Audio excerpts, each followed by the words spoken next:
And I am telling you, I'm not going. You're the best man I'll ever know. There's no way I could ever go. No, no, no, no way. No, no, no, no way. I'm living without you. I'm not living without you. I don't want to. I'm staying, and you're gonna love me. Yes, you are. Ooh, ooh, ooh. You're gonna love me. Yes. And I am telling you, we're part of the same place. We're part of the same time. We both share the same blood. And we both have the same mind. Hey, and times we have so much to say. You're gonna love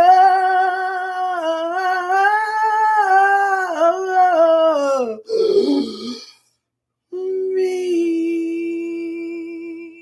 Baby, I had to stop because I was like, girl, they're gonna cut you off, honey. You singing that song, honey. You better stop. You better stop, child. They're gonna cut you off. Hey everybody, how y'all doing? Welcome to all of my hashtag Left Hyenas. What's going on? How was your day? I had a wonderful day. I hope you had a wonderful day as well, honey. Yes, yes, yes. Honey, somebody was calling to me. You coming on tonight? You coming on tonight? And then somebody else hit me up on Facebook tonight. What time you going live, child? I say about 11:30, 12 o'clock.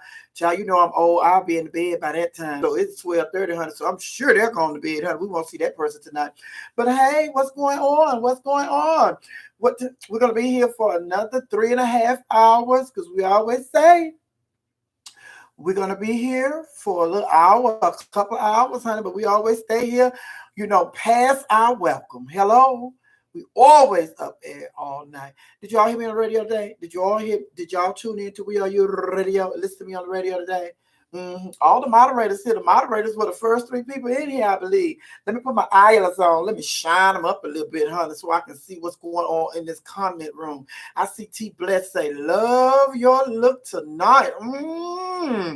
Girl, that old stimulus check in here. The stimulus check. No, it haven't. But you know what? I said, since my check hasn't hit, I'm going to have to do like the Bible say. You have to speak things into existence. So you got to look like you got money in order for your money to come. Hello? So I threw on some jewelry and everything tonight, honey. Yes, honey. I have a disclaimer. You put a disclaimer out there for me. I said somebody said, yeah, I have a disclaimer. All right. Hey, Mel. Hey, Claudia. Hey, Tony. Hey, Dixline100. Lanelle, Denzel, Lady Royal, Sweet C. Yes, Michelle, how are you? What's going on? Yes, we're here, honey.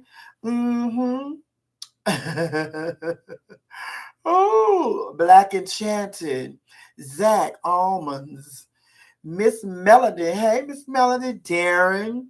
Emerald City Green, lip polish, Darren, lip polish. Did you go to the phone store, child? You know I didn't. Didn't go to the phone store, honey. She's still over here charging.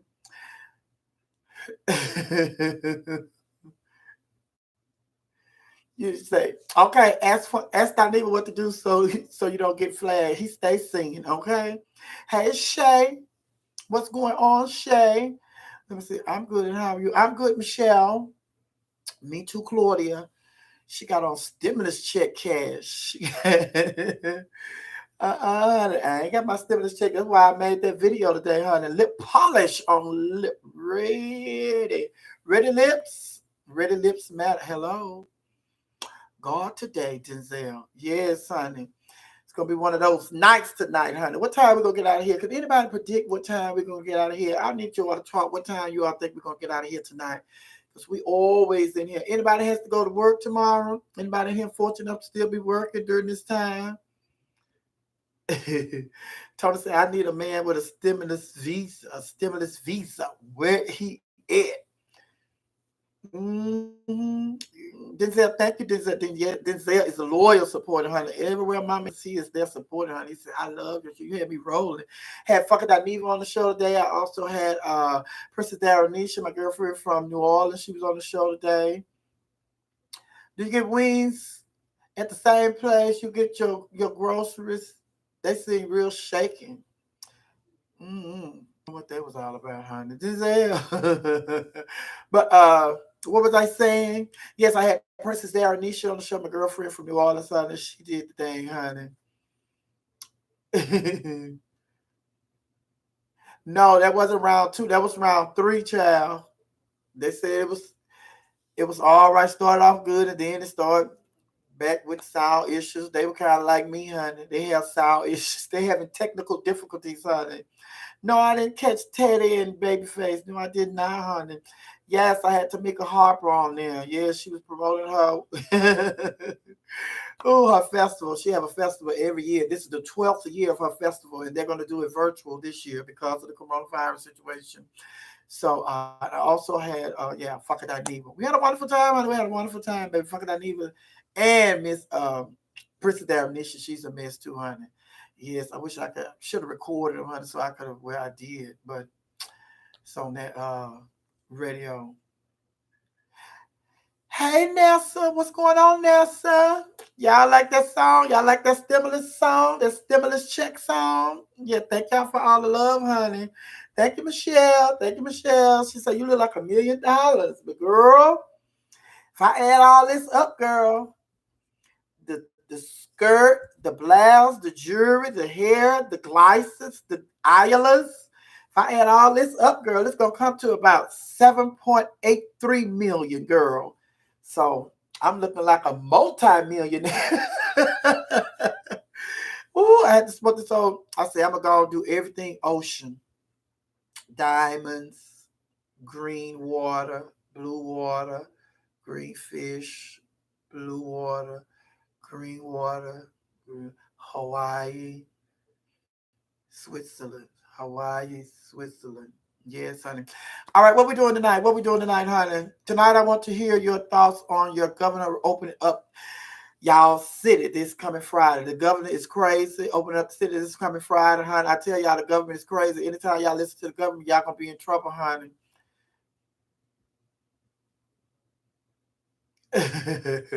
Thank you, James.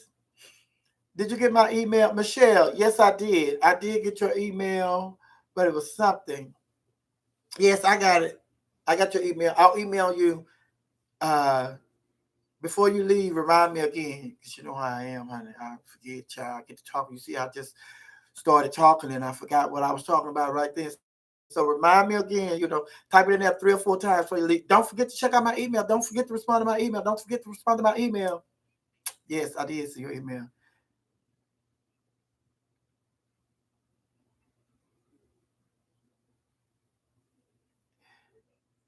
Uh,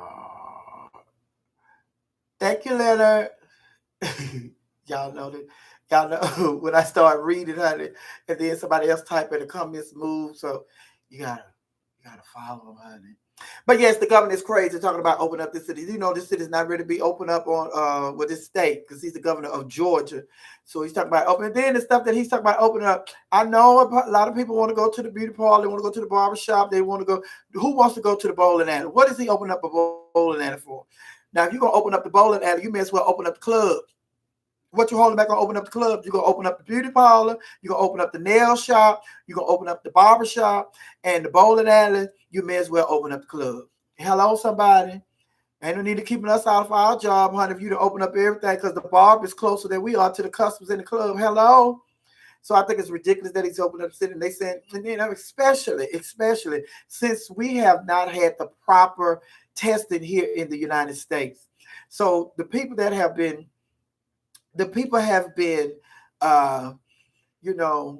diagnosed with coronavirus, honey. Those people have been getting sick and they had to go to the hospital. So they found out that they were sick, and some of them have been tested, but they don't even have adequate enough tests to be testing people over here in the United States, although they're saying they do.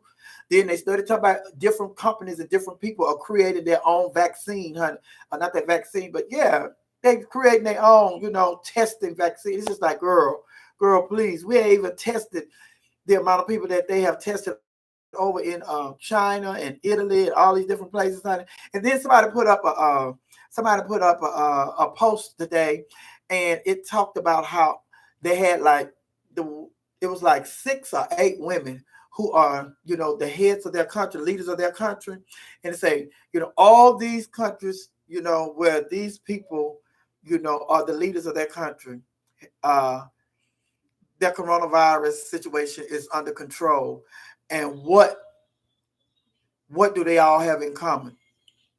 They all have women leaders. So the women know what to do. See, men, I'm telling y'all, America needs to get up off his tail and go on and start electing women in high positions. President, vice president, we can get the vice president and the president. They could appoint the secretary of state and all these other different cabinets and stuff. And we need to just turn it over to the women. Because men don't have that motherly love, nurturing we need, we needed the last election. They should have got Hillary in here. Hillary would have been better than this thing that we got. And then this go around, we should have a woman. And Joe Biden got to come on with this vice presidential nominee so we can know who he's picking as his running mate. He already told us it's going to be a woman, but he needs to come on with who it's going to be. And I hope it's Stacey Abrams. But I'm just pleased whoever it is. It could be Kamala Harris. It could be Elizabeth Warren. It could be, it could be Vanessa Williams. Baby, honey, it could be, child, you know what I'm saying? Just come on, let us know who it is so we can get behind y'all and get this ticket booming. You know what I'm saying? It could be Mariah Whitney, Celine Jane, Janet Madonna, honey. Just come on with it. Because we need to stop. We need to stop, get over this situation where we're talking about, hey, Byron Wiggins. We need to get over this thing, about women, because a lot of people out there, the black man wasn't going to win because, they're going to assassinate him before he get in there. They're going to kill him. That's all the old African-American, the Baptist old church folks will say, oh, they're going to kill him, baby. They're going to kill him like they did Martin Luther King, honey. They're going to kill him. But he won. And the same thing with women. It's time for us to go on and accept the fact that women can lead this country and give them a chance. Because if you can give Donald Trump a chance, and if you could give the dumbest vice president that we've ever had a chance, he was so dumb, honey, you don't even see him no more. He was so dumb. And the one that was the vice president with President Bush, child, what was his name? Child, that thing was dumb as a bag of rocks. We didn't see him do anything. So we get him and Donald Trump a chance, baby, we can give a woman a chance. Can't be no worse. A woman cannot be no worse. And I guarantee you a woman won't be worse than Dan Quayle. That's his name, Dan Quayle. And for a little bit more, Dick Cheney, Mike Pence. Child, honey. Y'all don't even hear from Dan Quayle no more. He was the dumbest of the dumbest, honey. Don't even know why he was on the ticket. But child, yeah, we need to go on and get us some women leadership. Yes, because y'all see, and then it's just like you already see what a woman leader can do. And you see it in Nancy Pelosi, the Speaker of the House. She is the only person, she is the only woman that Donald Trump fears. Everybody else, he talk about it from A to Z.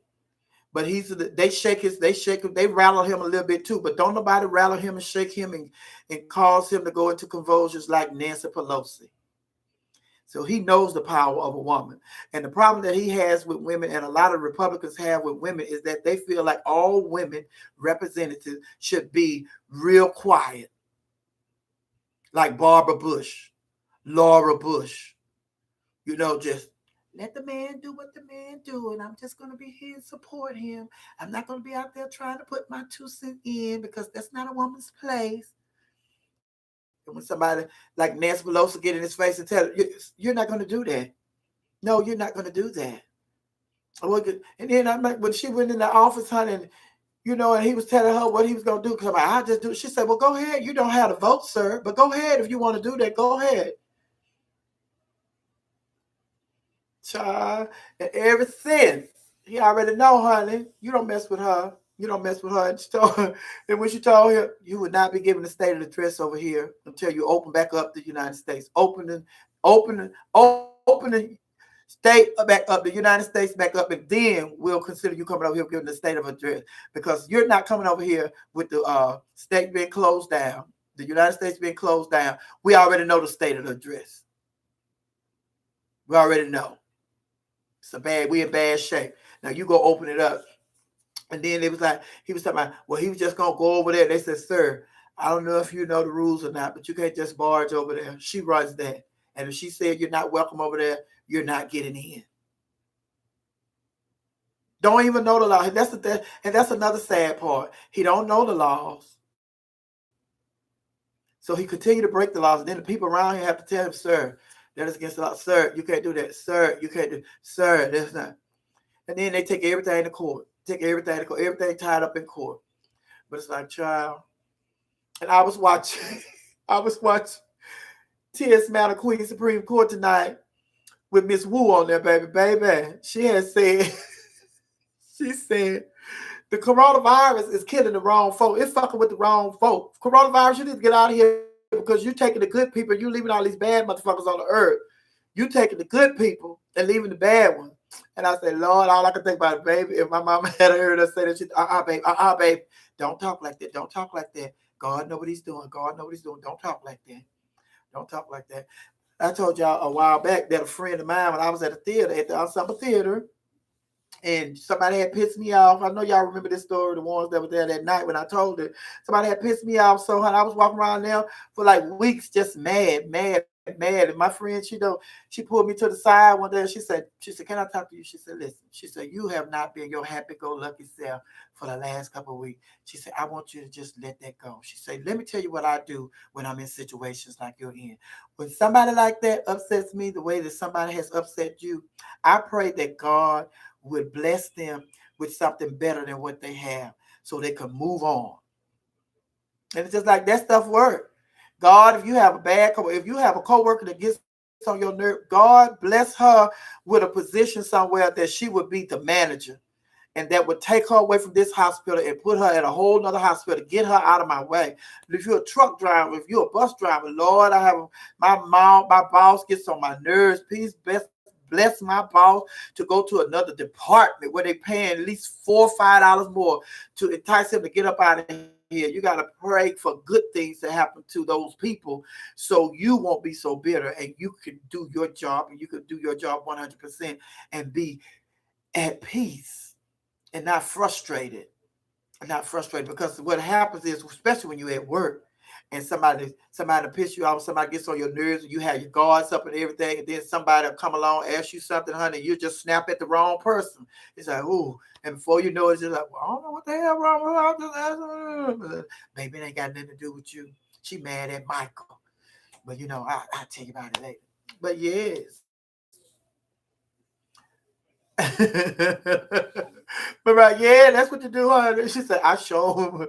Mariah witness Celine, Janet Madonna say, so I sure wish Franksky well. Yeah, wish him well, honey. Wish him well, honey. Hey, Lakeisha, how you doing? Calm down. In my Amber from Color Purple Voice. Calm down. Ooh. Oh, Corrupt 1985. Sophia, girl, is that a mullet? No, girl, I just got it up. I got it up. Got my pony's of tail. Mm-hmm.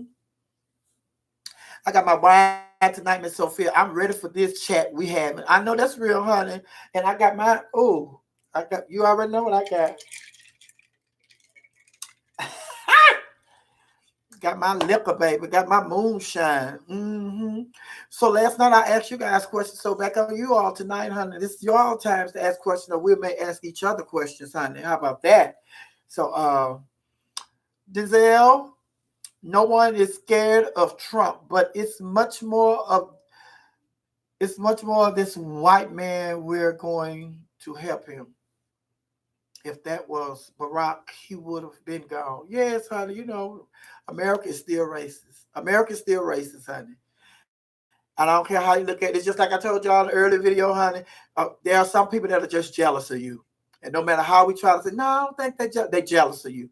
They jealous, they envious, they jealous of you. So it's just like America is still a racist country. It's still a racist country. You know, it's just like, what happened to the Ku Klux Klan? They didn't just they didn't just die. They came up out of their hoods. So they still walking around here. They just don't have their hoods on. So if they don't have their hoods on, they are still Ku Klux Klansmen without the hood. And these people are in high places. Because ain't no way that thing's supposed to be in the White House. Ain't no way half of the stuff that 98% of the stuff that he done, 99% of the stuff that he has done, if Barack had did just a tenth of what he has done, Barack would have been gone. He would have been gone because all the Ku Klux Klan would have came together and got him out of there. They would have got him out of there. And then it's just like all these Republicans, at first, when they were campaigning against him, he was the worst person in the world. He was the worst person in the world. He's a dummy. He's stupid. Oh, how could anybody be so dumb? But then he won their nomination. And then they all came around. Well, he's not as bad as I thought. Well, he's not. And then he get in here and he's still the dummy. He's still stupid. He's still ignorant. He still don't know nothing about politics. And what they thought was he was going to get in there and they were going to be able to tell him what to do. They were going to run the country and he was just going to be, carrying the title of president. But they thought they were going to be able to run the country. Didn't know he was going to be as stupid as he has been. And like I say, everybody's talking about, with all this coronavirus stuff going on and such, he going to win again. He going to win again. No, he's not. I don't think God's going to put us through that again. And the reason is because when he won the first time, people didn't know how he was going to be as a president. And now they have had 3.5 years to see how dangerous he is. And their family, their children, their, everything, their stock market, their finances, their everything. They love to travel. Rich people love to travel. Travel. Rich people love to travel outside of this country to get away from this racist United States to go somewhere else. And he is making it hard for them in other countries because he has insulted so many different leaders in different countries. He has pulled out of so many peace treaties and stuff that we have with different countries and different leaders and stuff. So it's just like America is just like the laughing stock of the world. So who wants to continue us being the laughing stock of the world? No. People are going to get out and vote. And it's just like all those women that they got into Congress, midterm election, that wave is still happening. Women are still going out in droves to vote because they are attacking women in more ways than one. They're attacking the women with their bodies and all of that. Talking about, birth control and, abortions and all of that. And it's just like, why are these old white men so concerned about, women having abortions when they're not trying to feed the children that are starving and that are homeless and all these kids that are in group homes, all these kids that are in, foster care, but they worried about unborn fetus, but we have children here and they act like they're so concerned with the children, but they have children here in group homes and foster homes and also in waiting to be adopted, the adoption program. They're not trying to go and adopt these kids. But they're so concerned about it's just something for them to make it look like they are good people. When deep down inside, they don't give a hill of bean about no fetus, no unborn fetus. But then and when you get to talking about that, they don't want to go talking about the religion. And the Bible say, and the Bible say, and the Bible say. Well, what the Bible say about you lying? Did you read that part? Or you so busy reading what the Bible said about abortions? What did the Bible say about you sleeping with other women and you married? Or sleeping with other men and you married? Did you read that part of the Bible? What did the Bible say about you covering thy neighbor? Did you read that part? What the Bible say about thou shalt not kill? Did you read that part? You always want to talk about the Bible, the part that you read. But the part that pertains to you and your life, you won't read it. Oh, what a different world this would be if you would read the part of the Bible that, relates to you and your situations. Well, Claudia Biden is going to pick a woman because he already said he's going to pick a woman when he was, at one of the debates. He said he committed to making his woman, his vice president, a woman. So he has to pick a woman. Let's see what y'all saying to him. Right, Republicans don't give a damn about a kid. They want to control women's bodies and have a political stump speech issue. Yes, that's all. It's a diversion, honey, from what is really going on. It's diversion, honey. They're just throwing a shiny object, honey. They want you to follow shiny object. How they going with all that? Yeah, divine the word, honey, like they've been doing for years, honey. And then Denzel say, I hate that 45 made it okay for the racist, disrespectful people to show their heads. Denzel, me and my friends talk about this all the time.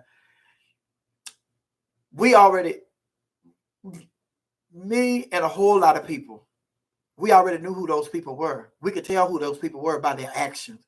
It didn't have to take 45. Now they're more visible. It's just like it's just like they don't play the games that they played that you had to, say, oh, she's a racist. He's a racist. Oh, such and such is a racist. But now it's just like they don't, do it subtle. It's not subtle. It's just in your face. You're right, it's in your face. But if you've been paying attention, when you go up to somebody, you go in a store, you go in a department store, and a white person greets you. They're like, you need any help finding anything? And I'm like, no, I'm good. White person come right behind you. Hi, how are you? Is there something I can help you with? So they've been racist, but they just haven't been open with it. So they were, it was like, they were just hiding it. Were trying to hide. They were a coded racist. They would speak to you in code. Because they speak to me one way and speak to somebody else another way. That's a racist. And so that's why when you go in stores now, like when you go into welcome to Moe's. Welcome to Moe's. No matter what color you is, it's the same thing. Welcome to Moe's. Welcome to Moe's. And then you go in places like, when you go in something like a black African American go in Neiman Marcus, and they just think all black people steal, all black people don't have no money. So when you go in Neiman Marcus, they stand around there. If you need anything, let me know. And then some rich white people coming here, one of their regular customers, they still don't want to leave you. They try to follow you around the store. So then they'll call somebody, could you come down here? One of my regulars here, but I ain't gonna I gotta keep my eyes on these colors. They've been racist, honey. You just have to, especially when you are my complexion. Because I remember when I was in Dallas, I was looking for a vase. Y'all say vase, but I was looking for a vase. So my friend in Dallas, she and I, we went to the flower store and we were looking for this vase because I wanted a vase. And so she said, okay, come on, let's come up here. Now she's the light-skinned black girl. She's light-skinned, I'm dark-skinned.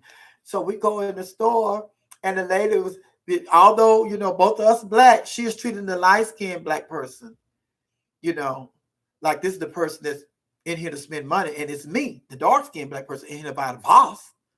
So she just, oh, how you doing? Is there anything I can help you with? And my friend told her, it's not me. She wants to buy, she's looking for a vase. Oh, okay. Well, just look around. Not willing to help me. Just look around. You see anything, just let me know.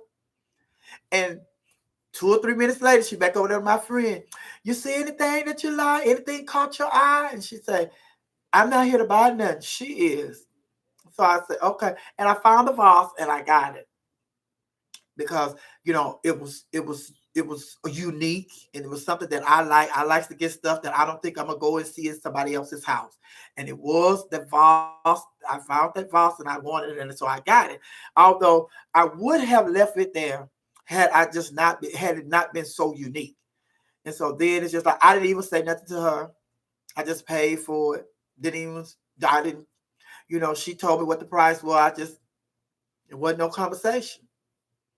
But there was a time when I would just went back and forth with her, such, and my friend told you twice, but you was willing to help her, but you weren't willing to help me. And I feel like, it was because the complexion of our skin tone. She's light skinned, so you're more comfortable with her. And she told you when we got here that I was the one that was looking for a vase. But you continue to go to her to speak to me through her.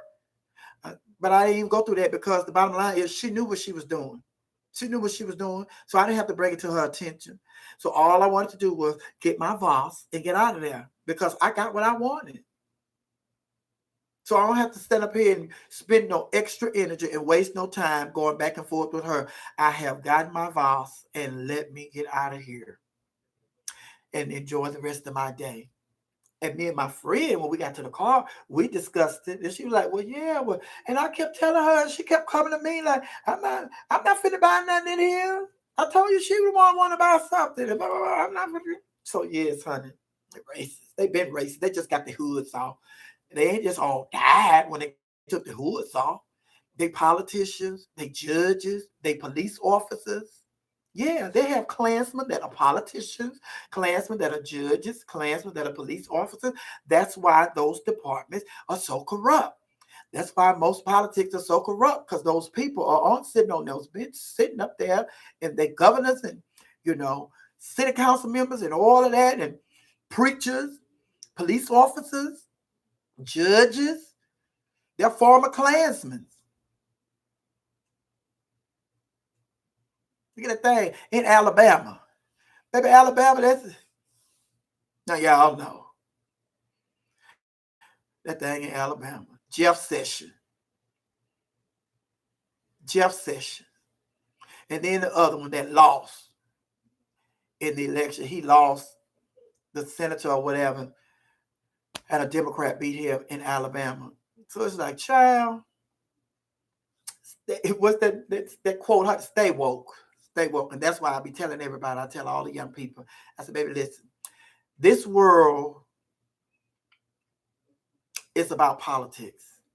And I say, and people think that politics, when you say politics and the politicians make the laws and, they come up with the laws and pass the laws and all that we have to live by, people think you're talking about, the governors and the president and vice president and all the senators and the congressmen and all that. Yes, that is true. But local government is more important than all of those positions, because local government is where you get to know where these people are and where they stand. So you have to follow them. When somebody is running for school board president, that's important, because that is school board president, city council, the water commissioner. All of those positions are important because those are the people that want to be presidents, governors, vice presidents, and all that stuff, senators, congressmen, but they're getting their feet wet in politics. So this is just like you go to elementary, junior high, high school, college, the water commission, and city council, all that. That's elementary. They finding out how politics work, how to raise money for their campaigns and all that, how you need to pace yourself, how to, vet you. And then they graduate and they want to run for, district attorney. Then they graduate and they go to high school and they want to run for a judge. And they want to run for lieutenant governor, stuff like that. Then they go to college. They want to be the senators and the congressman. They're trying to get to DC. That's their whole goal, to get to DC. So want to be a congressman, want to be a senator. Then when they get to the Congress and to the Senate, then they want to be the Speaker of the House. They want to be the majority leaders. They want to be the whip. They want to be this. They want to be that, because that's adding to their resume. So when they get ready to run for president, president. Oh, okay. So they're building their resume. So all politics are important from the ground all the way up. So don't look over who you have for your water commissioner, because your water commissioner could be just as corrupt. And then when you follow people from, when they're running for water commission and city council and all of that, you'll know what a person stands. So you have been following them. I was with her, and the prime example is I was with Sheila Jackson Lee when she first started running in Houston. Sheila Jackson Lee. It was Sheila Jackson Lee, and she was running during the time that Mickey Leland was there as well. So Sheila Jackson Lee was running. She lost. She was running. She lost. She was running. She lost. She running, and she finally won city council. And then once she won city council, then she won like district, a whole district, whatever they call it. I can't think of it right now, but city councilman at large. She won city councilman at large. And then her eyes were set on DC. So I was there when she first started, honey, and I knew what her policies and what her plans were, and if she kept her word as a city councilman, as city council at large, if she kept her word. If this was somebody that I was willing to throw my vote behind, because if she had been in there, she'd campaigned on something, and then she'd got in there and she started lying, I already knew that I'm not going to support her for no congressman. But since she kept her word, and I knew her because I had been following her career, and that's what you have to do with your politicians. You have to follow their career from the beginning. So don't just wait till they run for something big. You got to know who your school board president is. And the school board president is very important locally, because, child, they're dealing with your child. If you have children, if you don't have children, you have nieces and nephews and cousins and stuff that are in school, they have stuff to dealing with the children. So you definitely want to know who's on. Yes, all that stuff, judges and all that. You need to know everybody, honey. Hey, everybody. Hey, I'm just going on and on, honey. Y'all know what I'm talking about. But it's important. Politics are important. Very important, honey. But I'm in here now. Miss Sophia knows so much about politics. Let me tell you, Chris, Miss Sophia, there's not nothing that because I've always been into politics. And it's just like when I was in Houston, I couldn't vote, but I knew about Barbara Jordan. I knew about Mickey Leland. And like I say, Sheila Jackson Lee. And then like Sylvester Turner, who is the mayor of Houston now. When I was there, he was the police chief back in the day. And he resurfaced, and now he's the mayor of Houston. So it's just like I've always been involved in politics because, not always, but I've always, kept up with what was going on. And then when I became eligible to vote, I was definitely in.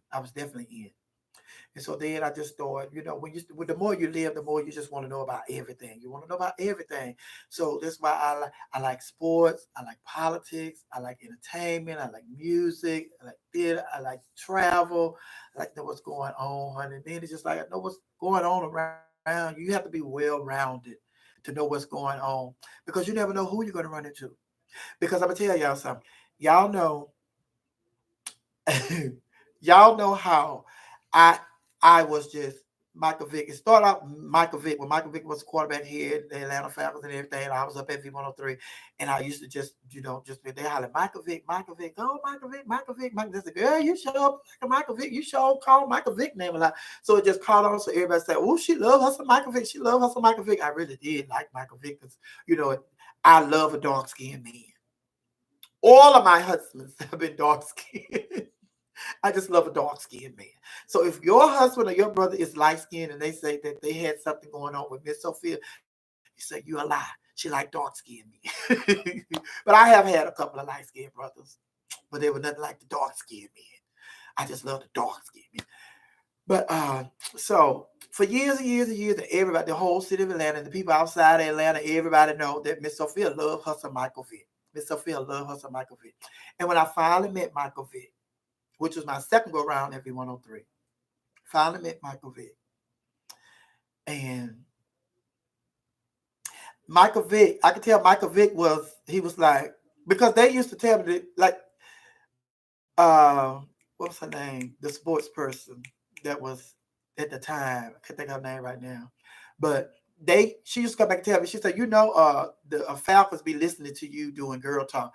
They be in the locker room listening to you doing girl talk. And I was like, oh, okay. So I know that they be listening to me. So he knew who I was when I came up there because, they be listening to me do girl talk when I was there the first time. But Michael Vick, and he was being very cordial when he met me. And so then when because and I think he had prejudged me. He was being cordial, but he had already prejudged the book before he judged me the book cover, but he hadn't opened the book. So we're sitting there, we're interviewing him, talking to him and everything. So then when it comes time to me to ask him a question, I said, well, let me just tell you, I'm old school football. I said, I come from back in the day with the old Houston Oilers. I said, that's why I don't support the Tennessee Titans right now, because those are the old Houston Oilers. We went to bed one night and they stole our team. We woke up and Tennessee had stole our team. So I do not deal with the Tennessee Titans. I said, then I'm from the Vaughn Phillips, the Earl Campbell, the Robin Gibbons. I said, and I just started naming all these football players that were with the Houston Oilers and Michael Vick. And I could tell that he was like, oh, well, I had prejudged this thing. This thing do know something about some sports. And she's up here calling that name from way back in the day. I had forgot about Warren Moon and Earl Campbell and Robin Gibbons. What's his name? Ernest Given. I said Robin Gibbons the first time I did it. Ernest Given. He said Vaughn Phillips. And I said, so then he said, oh. So then it was just like his whole demeanor changed, because what he thought I was just probably a man in a dress, or a man, acting like a woman. But then when I opened up this book, he was like, oh, but it's more to this than I thought. So then I came back with him. I said, I'm just going to be honest with you. I said, a lot of people feel like me. I said, so when the Falcons treated you the way they treated you, I said, I haven't been a fan of the Falcons since. I said, I have not supported the Falcons. I said, there are a lot of people out there who feel the exact same way I feel. So I want you to just address those people out there that feel the way that I feel, that don't support the Falcons, but you're here saying that you still, you cool with the Falcons owner, and you get ready to do some more football here in Atlanta. So I want you to speak to those people who feel like I feel. And he just like, and it was just like, so then it was just like, after that, that's why I was able to get that nice picture where we stand up there looking like a couple. Because it's just like, you never know who you're going to meet. And especially as an entertainer reporter. So it's just like, sports athletes, entertainers, singers, dancers, and stuff that I don't even have no interest in, I meet those people. And it's nice when people appreciate. And let me tell you something. A lot of the entertainers were turned off. Hey, Timmy, you made it. Hey, Timmy, what's going on? Thank you, Timmy. A lot of the entertainers were turned off with my co-host, because they can tell the difference between somebody who knew what they were talking about when they asked the question and somebody who had read some copy points that somebody had gave them before they walked in the door. They knew the difference. And so they appreciate that. People appreciate that. And it's just like the more you can learn, the more you can learn, and just get outside your box. Get outside your box. Like, I didn't know nothing. I'm telling y'all, I didn't know nothing about no rap music when I first went to Z103. I had no clue about rap music. Was not my music. And so then it was just like, and I told them, I said, baby, listen, I said, this is a learning process for me. I said, because I don't even really do R&B. I say, my music is gospel. I said, so I don't know how I ended up on this R&B radio station, number one station for R&B and hip hop. I said, I don't know. And it was just God. I said, but I'm here. I said, but I don't want y'all to think I'm coming in here trying to act like I know this and this and this. And I don't know, baby, I didn't know nothing about no T.I. and, 2 Chain and all these folks. Baby, I don't know nothing about them. All I know is Queen Latifah and MC Light. That's all I know. Queen Latifah, MC Light. And then they be talking about, and and Tiny and T.I. and Andre 3000. I knew Andre 3000. Thank you, Darlene. Yes, honey. But it's just like, but that was something, that was an opportunity for me. T.S., hey, my sister on here. Hey, T.S. Madison, what's going on, Maddie? I enjoyed your show tonight. I had to get off because I had to come and, I had to come and do this. But I enjoyed Miss Wu, honey. She was good, very informative, honey. Y'all had nice topics. Fire Craig. But yes, but what was I saying? It was just like, what was I saying for my sister came in, honey? But somebody type it down there where I was, what was talking about. Mm-hmm. Hey, man, everybody say, hey, Miss Maddie. Yes, Maddie. Thanks, Maddie. Hey, Maddie. Hey, Maddie. Hey, Maddie. My sister don't get no sleep. She always does.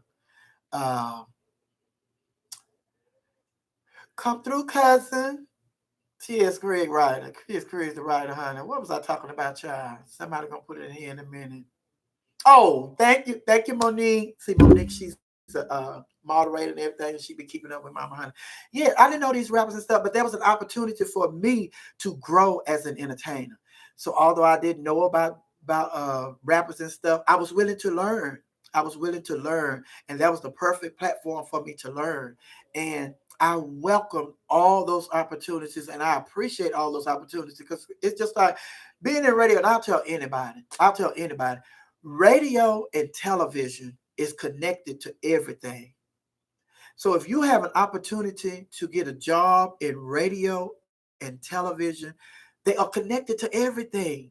Anything you want to do, if you want to be a teacher, if you want to be a doctor, if you want to be a fireman, you want to be a singer, you want to be a poet, if you want to be a bus driver, if you want to be a pilot, if you want to be the manager of Kroger's, whatever you want to do in life, you can get there through radio and television because they have a connection to everything. To everything. The first time when I was there, do you all know we endorsed airlines. We flying around for free. All we doing is getting on here doing a 6-7 commercial or a 2-minute commercial, what have you, and we get paid to do the commercial. Hi, if you ever want to go flying, make sure you go Southwest or make sure you go AirTran. And AirTran is the best. And blah, blah, blah. We do that spiel, and they pay us to do that, and we get to fly free. So they are connected to the airlines. So whatever you want to do in the airlines, honey, we already know. And then the head people of that, the president of AirTran and Delta and all these people that we endorse, they know us. They can we can get in contact with them. If you want to be an airline stewardess, guess what? If Delta is where you want to be, Delta is running commercials on such and such radio station, call that radio station.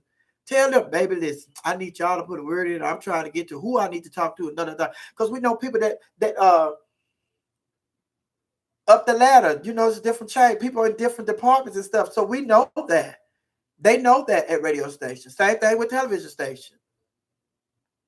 When somebody's trying to cast a movie, radio is radio playing music, but somebody want to cast a movie. They coming up there, they advertising.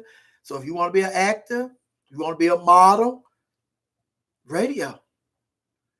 And then if you want to be a teacher, have connection with schools and principals, because if something happened at a school, we know we call the principal. And then Greg Street is really a human Rolodex.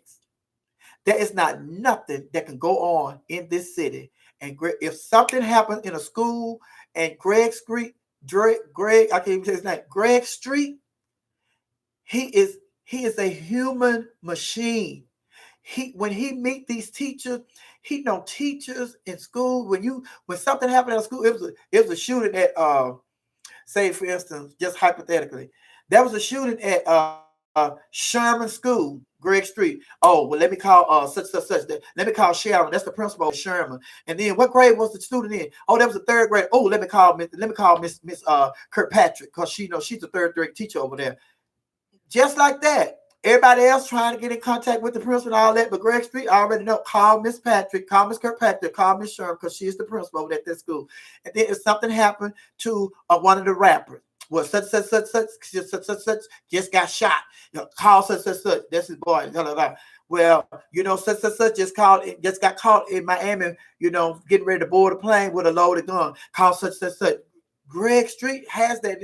It's just like I'm saying, you got to know people everywhere. If something happened in sports, something happened to one of the Falcons or one of the, the Hawks or stuff. That's why he's still there. That's why he is still there, because he is a human telephone book for V103. And for a lot of you all that say, well, they fire this person, they fire that person, they fire this person, they fire. But Greg Street seemed to last because he's a human telephone book. While everybody else, when something happens, all the other radio stations and television stations trying to figure out who to call and who's in charge, Greg Street already called. And then when he's not at work, he's just like T.S. Madison. When he's not at work, he's up. And if something happened, he'll call. It's just like if something happened, he'll call the radio station. Reggie, y'all need to call such. This is the number you need to call. This is the person that you need to talk to. Everybody else looking for that. Greg Street calling us, giving us the number, giving us the information, and the person we need to talk to. So that's why he's still there, because he is literally a human telephone book. And there's nothing. If you want to buy a car, and whatever kind of car you want, you say, okay, well, you want this? Well, this is the person you need to talk to. Well, I want a Honda. This is the person you need to call this person and tell them I take it. I want a Mercedes. Call this person and tell them. I want a Phantom. Call this person. Call it. And then when rappers and stuff coming in, they say they be about like Jesus. He bought a new Phantom. And he come to the radio station on Greg Street show. Yeah, my boy told me you came over there and picked up your little Phantom the other day. He's a human telephone book. So I'm just saying all that to say that's what you have to do. You have to be willing to deposit as much information in you as possible, because you never know when you're going to use it. And even if you don't use it, somebody that you may run into may need it. So that's why I try to, take in as much information as I can. Because a lot of people, they're very, they are, I've heard of it for a while now. A lot of people are just, they just can't believe that I know as much about sports as I do. And then it's just like, I wasn't interested in sports. But then when I became a cheerleader and we doing these cheers, so I got to know the difference between defense and offense. So then it's just like, now that I know the difference between defense and offense, and then I know which players are we rooting for and all of that. So then it's just like, it becomes easy. Because the defense, we on offense now. Now in basketball, we on defense. And same thing with football. Oh, we on offense, we on defense. We got to do our defensive cheer. We got to do our offensive cheer. And so once I knew what was going on, it made me want to know more. Same thing with, I taught myself about golf. I didn't know nothing about golf. But Tiger Woods, and I was following Tiger Woods. I always wanted Tiger Woods to win, because it's just like, Tiger Woods is a black man playing golf. I learned how to play golf. I learned about golf by watching. Same thing with tennis. I learned about tennis by watching. And this was way before Venus and Serena hit the turn. By the time Venus and Serena came along, I already knew what was going on, because I was watching Zena Garrison from Houston. African-American sister, she playing tennis. So I'm watching Zena Garrison. So it's just like, I'm interested in tennis. And because I was interested in tennis when she was playing, so now I know how the game works and how the scores go and everything. So it's just like, and then when people sit down and they talk about, when people sit down with me and they say, girl, you watch golf? I say, yeah, you don't know what's going on. And even after Tiger Woods had his little stint and he wasn't playing, I was still interested because I know what's going on. And the same thing with Venus and Rena. I'm sitting there, we watching the thing. Like and share this video, like and share this video, like and share this video. So I'm sitting there and, people like, girl, she just trying to impress us. She don't know nothing what's going on. And then I'm like, yes, I do. And I said, I see why. If she get this point, then the score is gonna be 30-0. And if she get this point, then they look like, oh, that bitch. Same thing with basketball. And I used to be so into sports that I knew all the players, basketball, football teams, and I knew all the players. But the thing was, what happened was, it was just like all this changing. It's just like, Okay, they here for so long, then they changed, then they done traded, then they got all the new kids coming in from the colleges, the draft, they draft these new kids. So it's like, bitch, I'm not gonna keep up with all this no more. I'm not gonna baby, I'm done. So now I know like the LeBron James and you know, uh, Carmelo Anthony, Kevin Garnett, and because back when it was like Clyde Drexler, Akeem Olajuwon, and you know, uh, Robert Orr. Ooh, baby, my boyfriend, Robert Orr. Oh my God, I love me some Robert Orr. And all the Lakers, Magic, Kareem Abdul-Jabbar, what's the one? Green and yes, honey, I was on them, baby. I was good, but baby, when they started switching, I said, baby, I ain't finna learn all these folks' names no more. I'm not finna learn no new people, honey. But I still kept up with the game. I still like the game. And baseball. Now, baseball, I do not keep up with baseball. Baseball is so boring to me unless you are playing. I love to play baseball, but I hate to watch baseball. And I don't know how that became America's game. And I don't know how the Dallas Cowboys became America's team because they have never been my team. The Cowboys have never been my team, honey. And I'll tell you anybody, I don't do no Cowboys, even when I was there. And then, like sometimes I'll give a team a chance. Because I was just, but when I lived in Dallas, the reason I don't support no Dallas sports team is because when I lived in Dallas, first I was in Houston. Got to take it back. I was in Houston. I lived in Houston. Every time the Dallas Cowboys or the Mavericks won the championship, or the Dallas Cowboys won the Super Bowl, we would celebrate in Houston as though those it was our team because it's another Texas team that won. So we would celebrate in Houston as though that was our team that won the Super Bowl or the NBA championship or the World Series. And then when I moved to Dallas, and Houston won the NBA championship, and all they said was on the news like, "Congratulations to the Houston Rockets winning the NBA Finals." I'm like, "What? We're not gonna party now? This the Houston Rockets." And then the Houston Rockets, they repeated. They won again. Congratulations to the Houston Rockets. They have repeated. So after that, I said I would never support another Dallas sports nothing. I wouldn't. I just wouldn't. And then even with and I felt the same way about the Atlanta Falcons.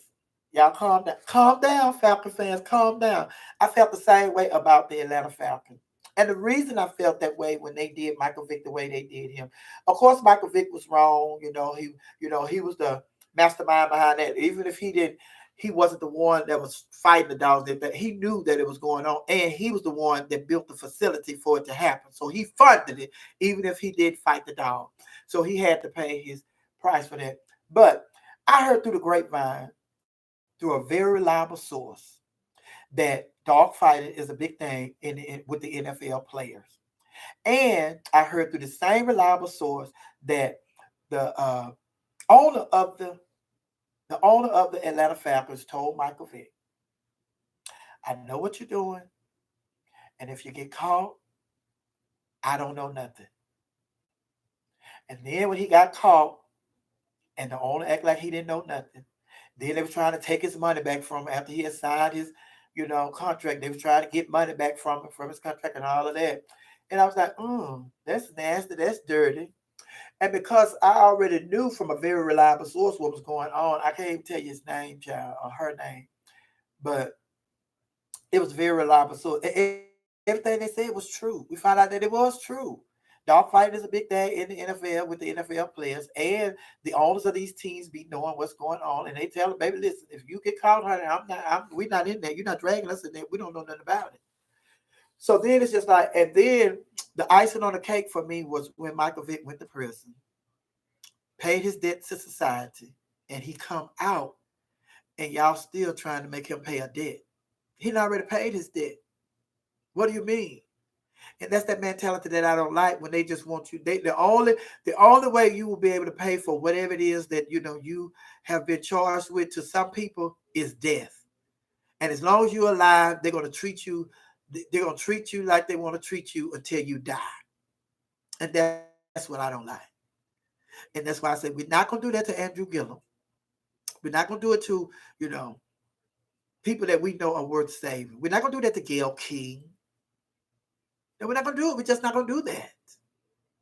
We're not going to do it. Not going to do that to Snoop Dogg. But we have to hold them accountable for what they do. And once they pay the penalty for what they have done, leave them alone. Leave them alone. Y'all try to drive people to their grave, just like they do OJ. They want to do everybody. They want to do Michael Vick, like they did OJ. And then Barry Bonds. They upset with him because I think Barry Bonds have made it into the Hall of Fame, and they upset because Pete Rose is not in the Hall of Fame. And the owner, before she died, she told them the only thing she wanted was that Pete Rose was never inducted into the Baseball Hall of Fame. And that's why they won't put him in there. And I could be wrong because I ain't been following baseball that long, honey. They probably been going on and put him in there, honey. That woman will come out, but I don't think he's there. Thank you, Mario. But I don't think he's in there because I even think she said that R. Kelly deserved to be in the hole in prison his entire sentence. Let me tell you something. This, like R. Kelly, we know surface stuff. We really don't know. We just, like, nobody. Well, people have confirmed, like some of the girls that have been involved, they didn't confirm, like, surviving R. Kelly and all that. But it's the people who assisted him. We need for them to talk. Because some of them should be charged too. R. Kelly didn't pull this off by himself. We need for them to talk to know what really happened. What really happened? We need for those to talk. Because that man, security. These R. Kelly's up here, security with R. Kelly everywhere, honey. So these girls going up to R. Kelly room, security they gotta pass by security. Have to. R. Kelly is a whole nother story, honey. It's a whole nother story because, and it's just like R. Kelly was the same. R. Kelly, he just felt like R. Kelly had built this system that worked perfectly for years. He had all his yes men.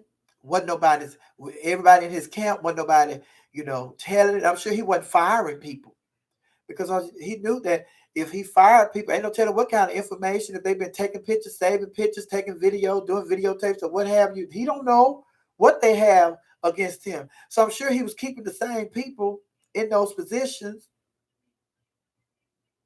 So it had worked so perfectly for years and years and years. And then when he got caught, and then he got away, like OJ.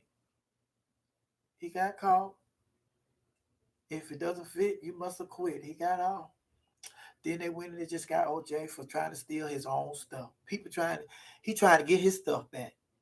Holding people up with a gun in a hotel, trying to get his own stuff back. And R. Kelly, it's just like, and then it's just like, even if everything was untrue, at the beginning, your reputation is some kind of tainted because everybody still believes that you did it, although it's just like no, just like people believe that Michael Jackson molested kids and all that, but you don't know. So then it's just like R. Kelly, and then you go back and you get in trouble again with the same thing. Like, come on, Kel, because he felt like I built this system. I know how it works. And they called us slipping, but we ain't gonna get caught slipping no more. It's just like, dude, give it up, child. So it's just like you can't even it's like R. Kelly. We not throwing R. Kelly away. R. Kelly threw himself away. all we do for somebody like that is pray for him, because that he has a sex addiction. He has a sex addiction. And I think his sex addiction is with young girls. Because even the girls that was on, Survivor R. Kelly, they were talking about how they was like 16, 17 when they met him. So he has this fetish for young girls, and it's an addiction.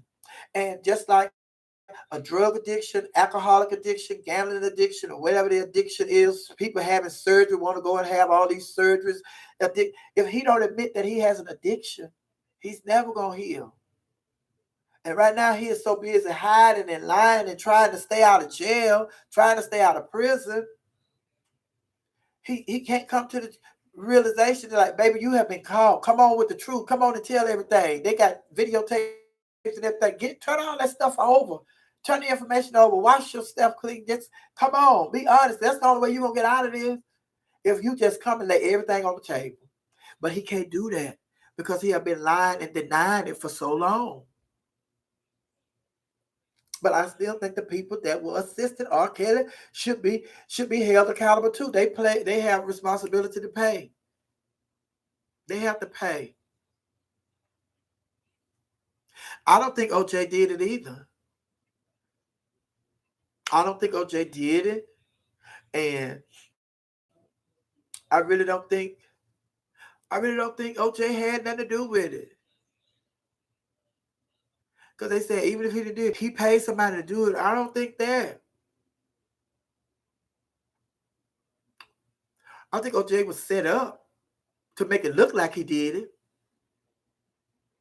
Because when you piss off the KKK, they will set you up. And he would be the first African-American brother that has been set up. But they make it look like, it's just like, well, yeah, well, he did. And then they were talking about, well, he and Nicole, they had arguments, and and she was scared of him, she was afraid of him. What couple don't have arguments? What couple don't have disagreements? I don't care how many times you see a couple smiling on a picture, honey. They argue, fuss, and fight.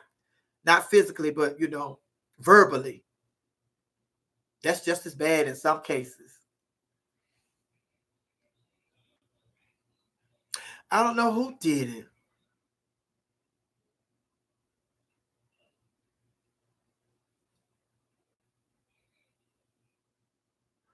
And then Brianna said, come on now, Miss Sophia, the man killed that woman. And I don't believe it.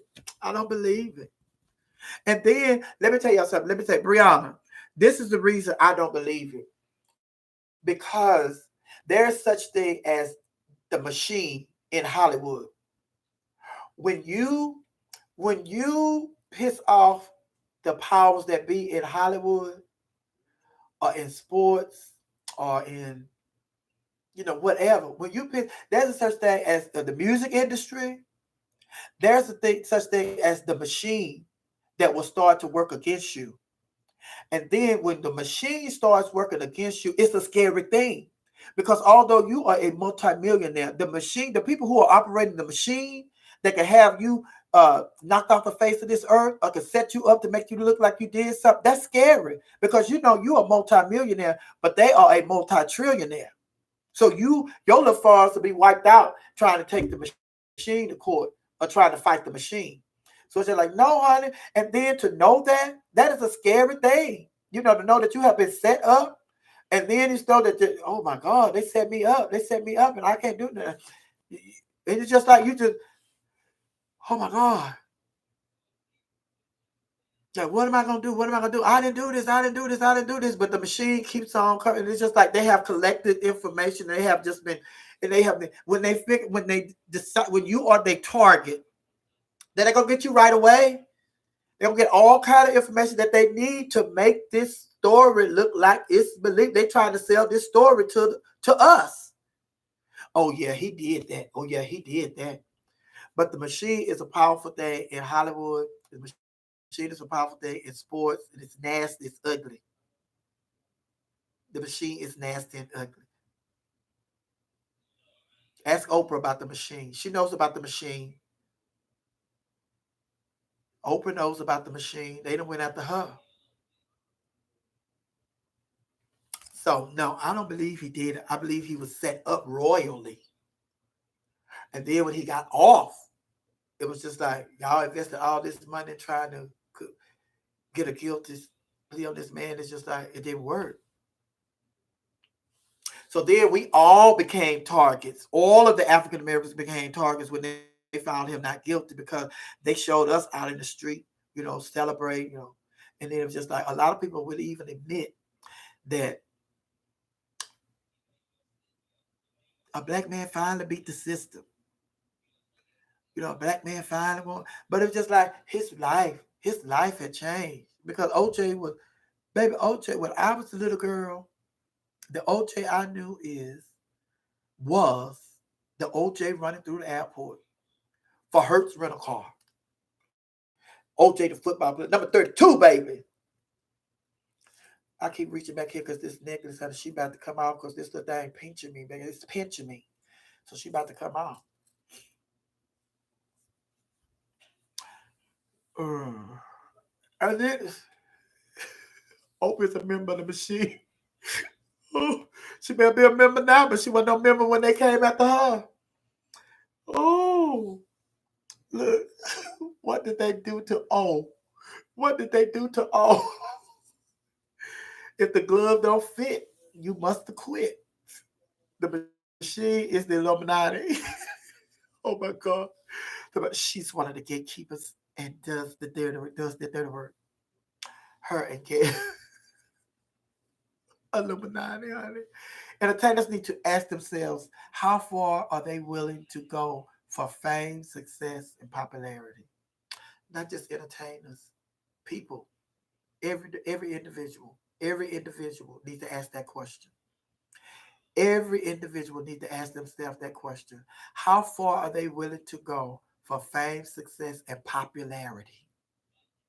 Because these people out here, these regular people out here videotaping people who are being beat up in fights and brawls and people getting shot and all of that. And these people stand up here videotaping. That's for popularity. So they need to ask that question too. We are in 2020 and people are sitting up videotaping somebody getting violated so they can send a videotape to World Star. For what? What are you gaining from that? But then these same people, when the police come and kill one of their own in their neighborhood where they just got through videotaping one of their own getting beat up, when the police come through there and kill one of them, now they want to march and protest and walk the street and loot and tear up and break in everything up. Well, you just killed such down there. You just beat up such. Now the police that came through here and killed this boy. Put it on World Star. That's what you do. You put stuff on World Star. So now all of a sudden you have compassion. Why do you have no compassion when you stand up there videotaping that person? You should have been out there trying to stop the fight. And then when the police come, everybody gone. Don't nobody know nothing. And to show you how dumb y'all are, you load the video up, and then they don't know how technology is so savvy. These people can go and just find the VIN numbers or whatever, and they can trace it back to you, your account. But it's like, I just can't. That's why I just try to live and let live, honey.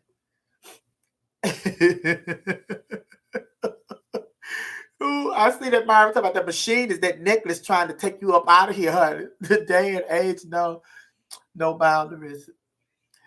They are drug lean, selfie, pop culture, media craze, clout chasing fools.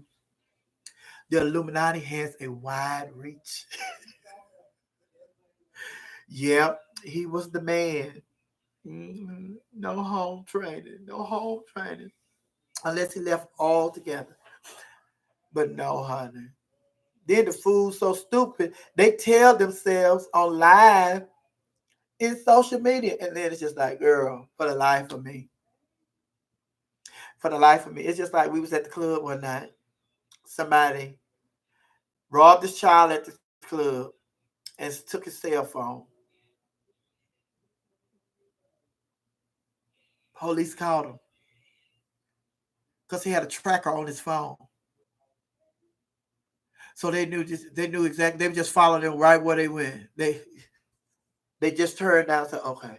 They just So it's like I don't understand. I don't understand. I don't understand. People are so 420. Speaking of 420, people are so high. People get so high. I think people get so high off drugs and get so drunk till they just become dumber. There's no way that nobody should be going up to nobody's door stealing a package. Everybody know they got these cameras on it. Everybody know. Why are you walking up to folks' doors stealing packages? Those days are gone. If anybody's having a package delivered to their door, trust and believe they have cameras outside. Just like they caught the man when he was supposed to be delivering the bar to Sunday. DoorDash, he delivered the bar Sunday and he up there eating out of it at the door. Why? Y'all stealing. Stop that stealing. Then speaking of which, somebody broke in my niece's car last night in Houston. Somebody broke in my niece's car last night in Houston. I'm laughing because when I woke up this morning, you know, I checked my Facebook. I have to go to Facebook and Instagram and Twitter and all of that. Check that. So when I went to Facebook, all I heard, oh, it's not funny, but all I heard was she had this post. I hate bomb ass, roguish ass motherfuckers always stealing other folks' stuff. And that was it. So I had to call her. I had to call and calm her down. Because I know how it feels to be violated when somebody steal your stuff. Because it has happened to me. Somebody broke in my car and stole my stuff. But I called her and I told her, I said, where did they break in your car? Was it at home? She said, yeah, they must have did it, like early this morning, blah, blah, blah. They broke in a lot of cars over here.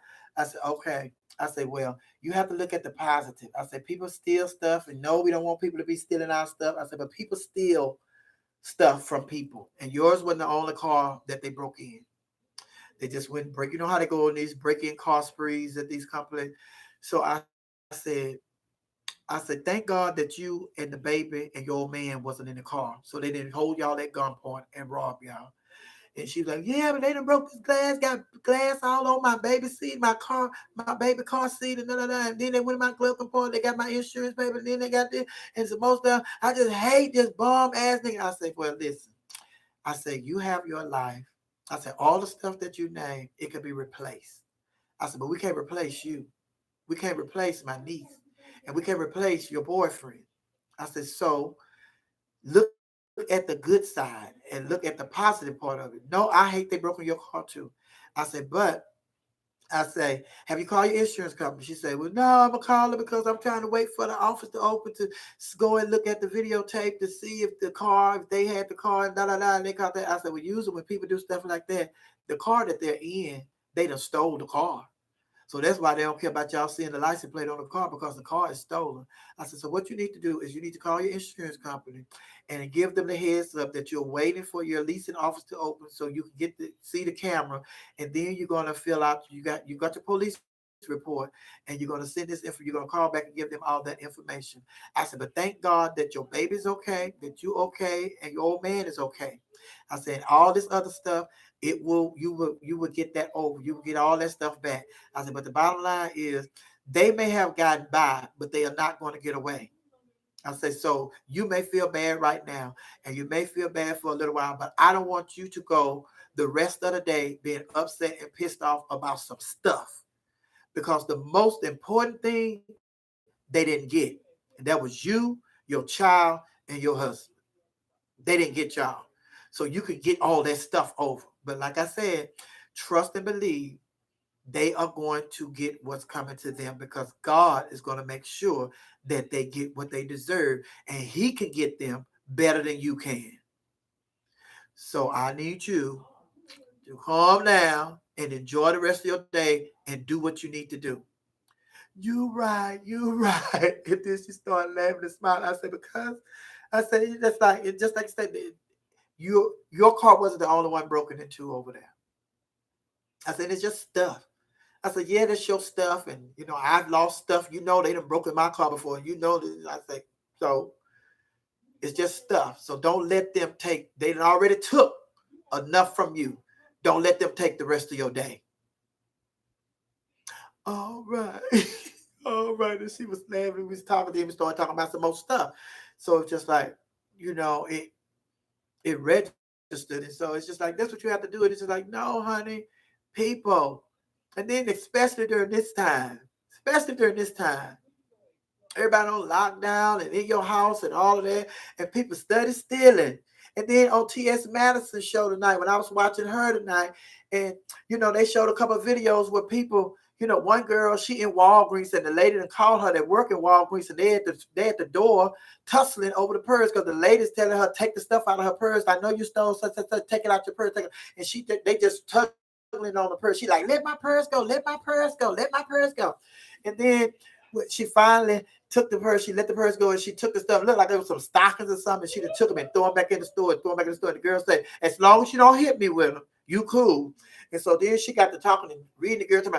And bitch, you work at Walgreens. Bitch, you all doing that. And I just didn't want to pay for it. I had the money. I didn't want to pay for it. Then she went in the purse and got some money and just threw it down. Some man that was sitting on the ground eating. I think he was a homeless man sitting on the ground eating. He got up and went and got the money. And then she's like, I'm like, and then she tried to read her because she working at Walgreens. Girl, you trying to steal from Walgreens. What do you mean? At least you have a job and you up on her job trying to steal. So bitch, you look like you need a job if you got to steal. And then you took some money out of her and threw it on the ground. You work at Ground Rate. I just didn't want to pay for it. Threw money on the ground, honey. Probably one number 5 ones. You didn't have enough. You just had $5 and your total was $603. So that's why you're trying to steal. This you trying to read somebody because she working. Bitch, you out here stealing. How you gonna read somebody that's holding down an honest job? You should have been in there trying to fill out an application. And you don't have to waste no gas to fill out no application no more, but you're too dumb to know that. You can fill out an application online. You try to read somebody for holding down a job. And then this other video that man showed was a boy, honey. He done went in the store, and all these stores, a lot of stores now, when y'all stealing, they just lock the door. And you can't get out. So they done lock the door, and he in there, he can't get out. Damn, I'm going to jail. Damn, I'm going to jail. Then this fool took out a gun and shooting at the door, trying to, shooting the door. And went through all of that, kicking the door, running into the door, breaking the glass. But I think they had bars on the door, so you can't get out anyway. And of course, the police finally got there and they arrested him and stuff. And he cried and I'm going to jail. But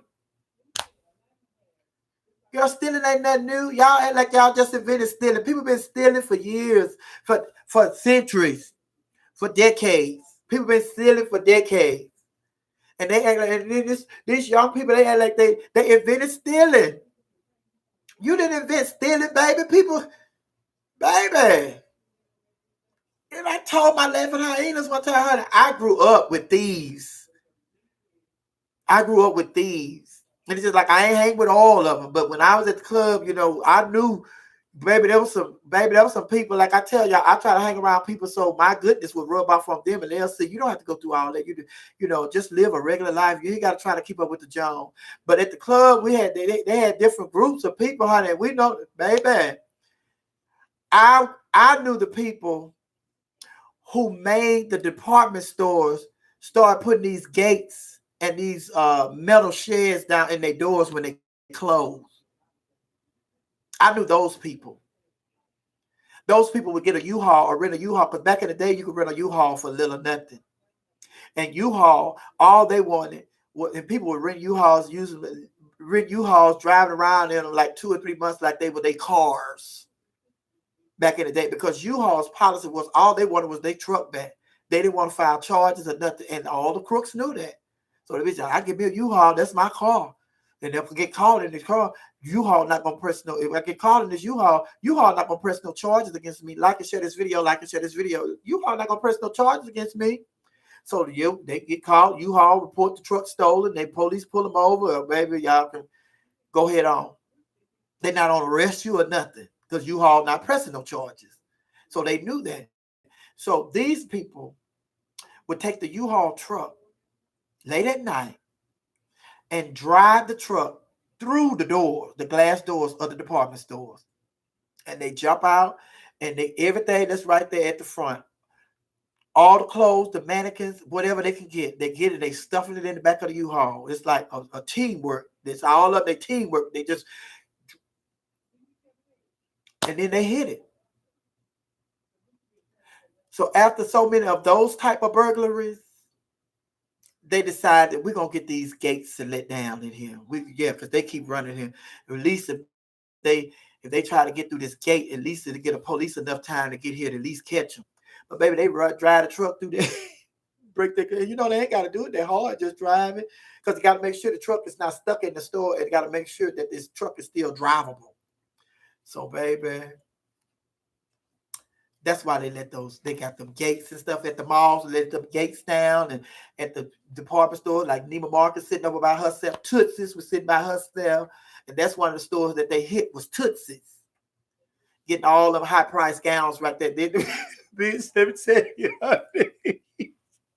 Baby, before they did them gates, honey, you know how they be, the mannequins be standing in them windows at night. The mannequins be standing in them windows, them nice, expensive gowns on, bitch. They got the man, baby, when they went back. After a while, when they caught on, oh, they just not gonna stop. Baby, when y'all would go up there, honey, they had them naked mannequins standing up there, bitch. They got them clothes and locked them up somewhere. You weren't coming in there grabbing no mannequin out no display window no more, honey. If you want the mannequin, you can have it, bitch. You damn sure not getting this piece that go on this mannequin. I'm not putting her back on there until in the morning. But baby, yes, honey, I have known some crooks. I ain't run with all of them, but I ran with some of them, but I was it was two, my two cheerleader friends. It was all the two, but I just wasn't, I wasn't trying to be in everybody. Bitch, And I was trying to, come on, y'all don't have to do this. Y'all don't have to do this. And baby, I'm telling you, baby, and to this day, and that's why I'm just talking to the young folks, honey, to this day, y'all not event stealing. And then now it's just like when we were coming up, when I was in college, writing hot checks and writing other folks' checks was a big thing. And now the killing part about it is, and it's really laughable. It's really laughable because more straight people are forging other people's check than gay people now. Because gay people have already paid the penalty for that. So they know better. And they know what all it comes with. So there are more straight people that are forging other people's signatures and stealing people's checks than gay people now. And then it's just like with them, it's just like the same thing that I'm saying with these young people now that think they invented stealing. It's like these straight people that are writing these hot checks. Girl, gay people have did that, and gay people that gave that up because they already know that's easy to track down now. So gay people not trying to do that.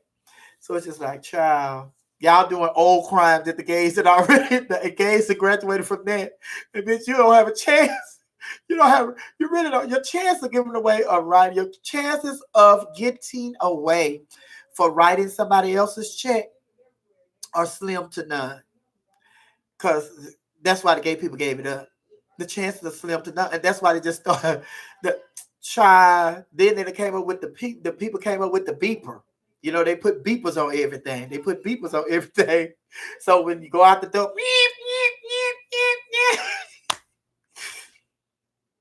some gay person or some gay people, baby, listen.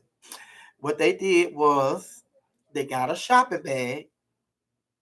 They lined the shopping bag with foil paper. Then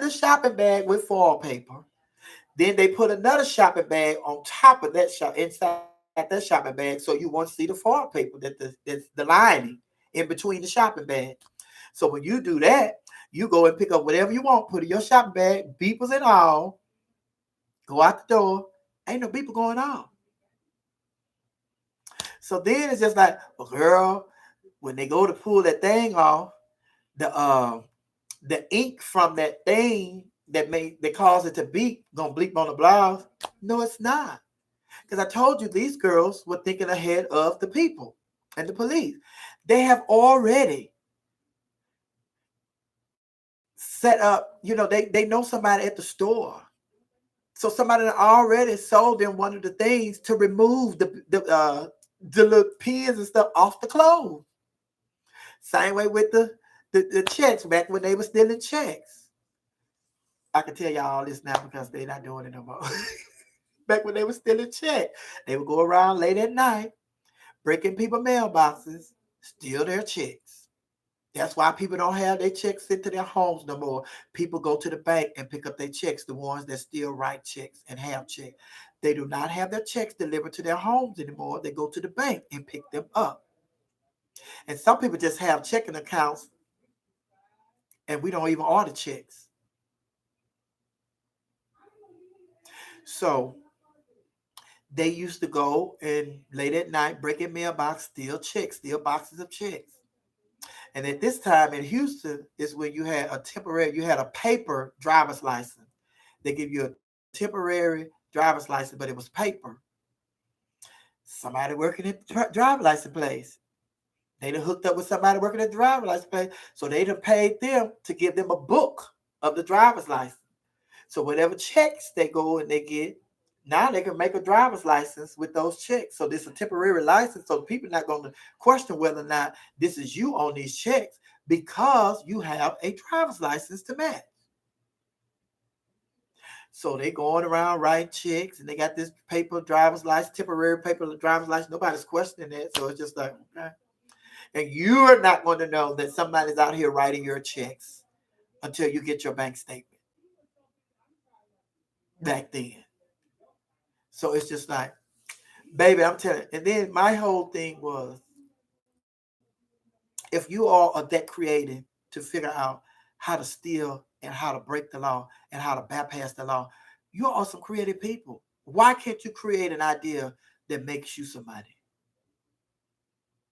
Why can't you create you some ideas that will make you some money? Because you Einstein, honey, you Albert Einstein. And then it's just like, they don't want to do that. They don't want to create, something that'll make them some money. And it's just like when, say for instance, like, okay, when they get caught, when the people catch on to what they're doing. Say for instance, like the checks, with the checks. So, and this you just can't outthink a crook. So now they're no longer doing the temporary, they're doing the temporary license. So, like I said, the criminals are ready to, and then they paying the person for the driver's license, the book of driver's license, the blank driver's license. They paying the person for that. So this is side work. This child at work and she making money. She making side money selling these. So it's just like now they have figured that system out and they are ending the paper driver's license. So then the crooks hear about that, like they ended the paper driver's license. So it's just like that makes them mad. That makes them mad because somebody have figured it out. Somebody figured out what y'all doing with these checks and these temporary driver's licenses. So now they have changed the system. So it's like to the criminal that makes them mad, and they get like, oh, they win. So now they have to do something. They have to create something to outdo to win again. To win again. And I'll never forget. I had went to the store with one of my sisters.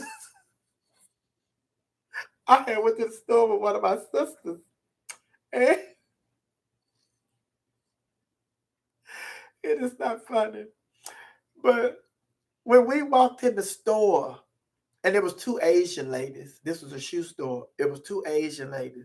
Now, we were there to get me some shoes for a pageant. So when we walked in the store, this lady was waiting on us, and we told her we wanted some dyeables.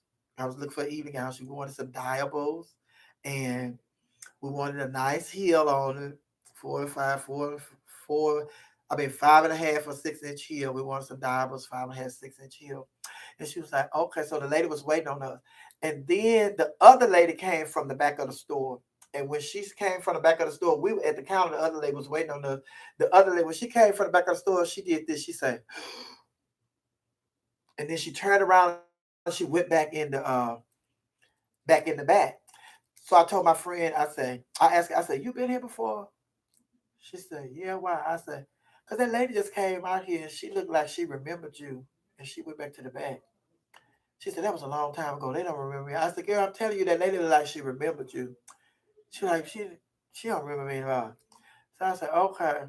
So then the lady, now mind you, we told this lady we wanted some diables with a nice heel, 5.5, 6-inch heel. This lady was coming from the back. So I guess when she went to the back to get our shoes, the other lady had told her that boy that's there, and da da da, I remember him and such, such, such, such, such, such. So now the lady is coming back. She is bringing every kind of shoe from the back but what we asked for. She has brought sandals. She has brought tennis shoes. She has brought some leather shoes with little heels like this. So she has brought every kind of shoe from the back except what we have asked for. So I told my friend, I said, girl, I said, I think these people remember you. And you need to come on, let's go. We need to get out of here. And she was like, no, girl, these people don't remember me. I tell you, that was a long time ago. I said, well, let me tell you something. I said, I'm going to sit in the car. So I went and sat in the car. So it's not funny. But I went and sat in the car. And my friend was still in there. She was just still in there, still in there, still in there. And it's just like, okay. So I'm sitting in the car and I see the police turn in the parking lot. Now, mind you, it is a big parking lot. So it's not like, they just turn in the parking lot. They right here in the store. We're at a mall. We're at a mall and they are, I mean, it's like the length of a football field where they have to go to get to the store. So then it's just like, I see the police car pull in. I was like, and they're driving normal, driving normal. So it's like, but they're going slow. And so it's just like, I think they're going to get my sister. And I'm just sitting in the car. And so when the car drives and it gets right in front of the shoe store and they stop and they get out, I said, I told her to come out of there. I told her to come out of there. So, bitch.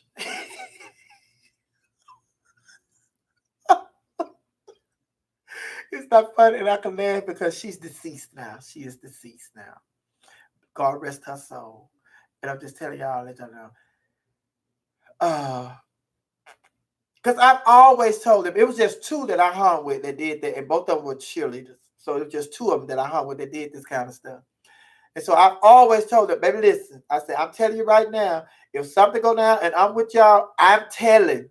I'm not fixed to lie to no police officer. No, I'm telling. So y'all probably don't want to take me with you. So 9 times a whole lot of time, I would go with them. They didn't want me because I had already pre-warned them. Bitch, I'm not fixed. No, honey. So they pulled up to the front of the store and they got out and they went in the store. And I'm sitting there. I said, I know they got my sister. I know they got my. I knew they was going to get my sister. I told her to come on. I told her to come on. So I'm sitting there. Now, mind you, I'm parked. I ain't parked right there by the store. She didn't park right by the store. We parked like a little ways from the store. So I'm like sitting there. So all of a sudden, it was a while. It was like 10, 15 minutes. They came out the store and they had her in handcuffs. And they had the handcuffs. And she was cuffed with the handcuffs behind her. She was cuffed. So when they went and they was walking to the car, that bitch took off running with the handcuff. She was handcuffed, and that bitch took off running. Like and share this video. Like and share this video. Please like and share this video. My sister took off running. And bitch, she was outrunning the police officers in handcuffs. She had outran them so until one of them just said, I'm going back to get the car. Excuse me. So he had to go back and get the car. And the other one, she was still outrunning him. He wasn't trying to chase her no more because he knew he couldn't catch her in handcuffs. So he just wanted to keep following her to see where she went. To see where she went. And baby, they end up getting her. They end up catching her. But I don't know what happened because, bitch, after all of that, I just went on to the house and I told her cousin, I said, they got. He said, what? I said, yeah. And I said, and I told him everything I told. I said, when I went in there, we went in there and that lady came out and I told her, I look like that lady. And she told me, no. So Fast forward, she calls from jail.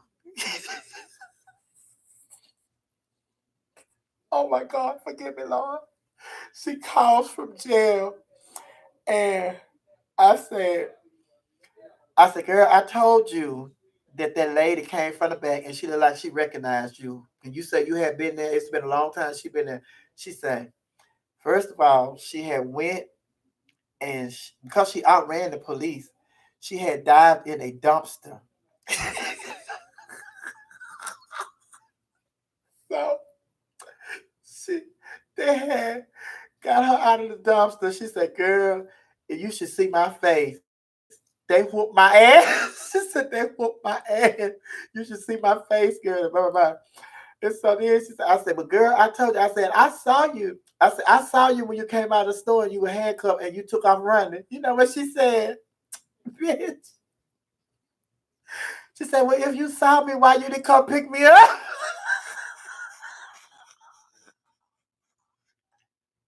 Bitch. What? One of us got to get to the house.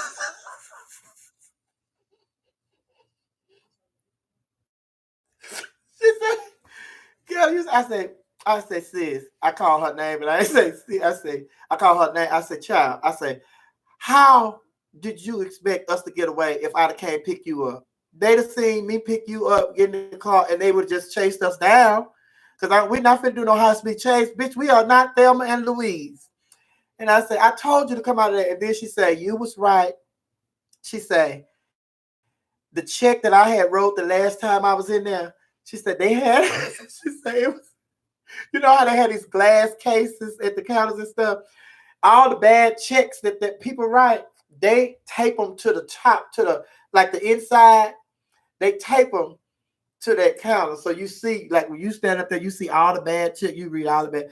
And so the lady pointed out the check that she had wrote the last time that she was there.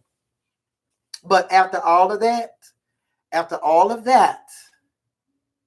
she ended up getting out of jail.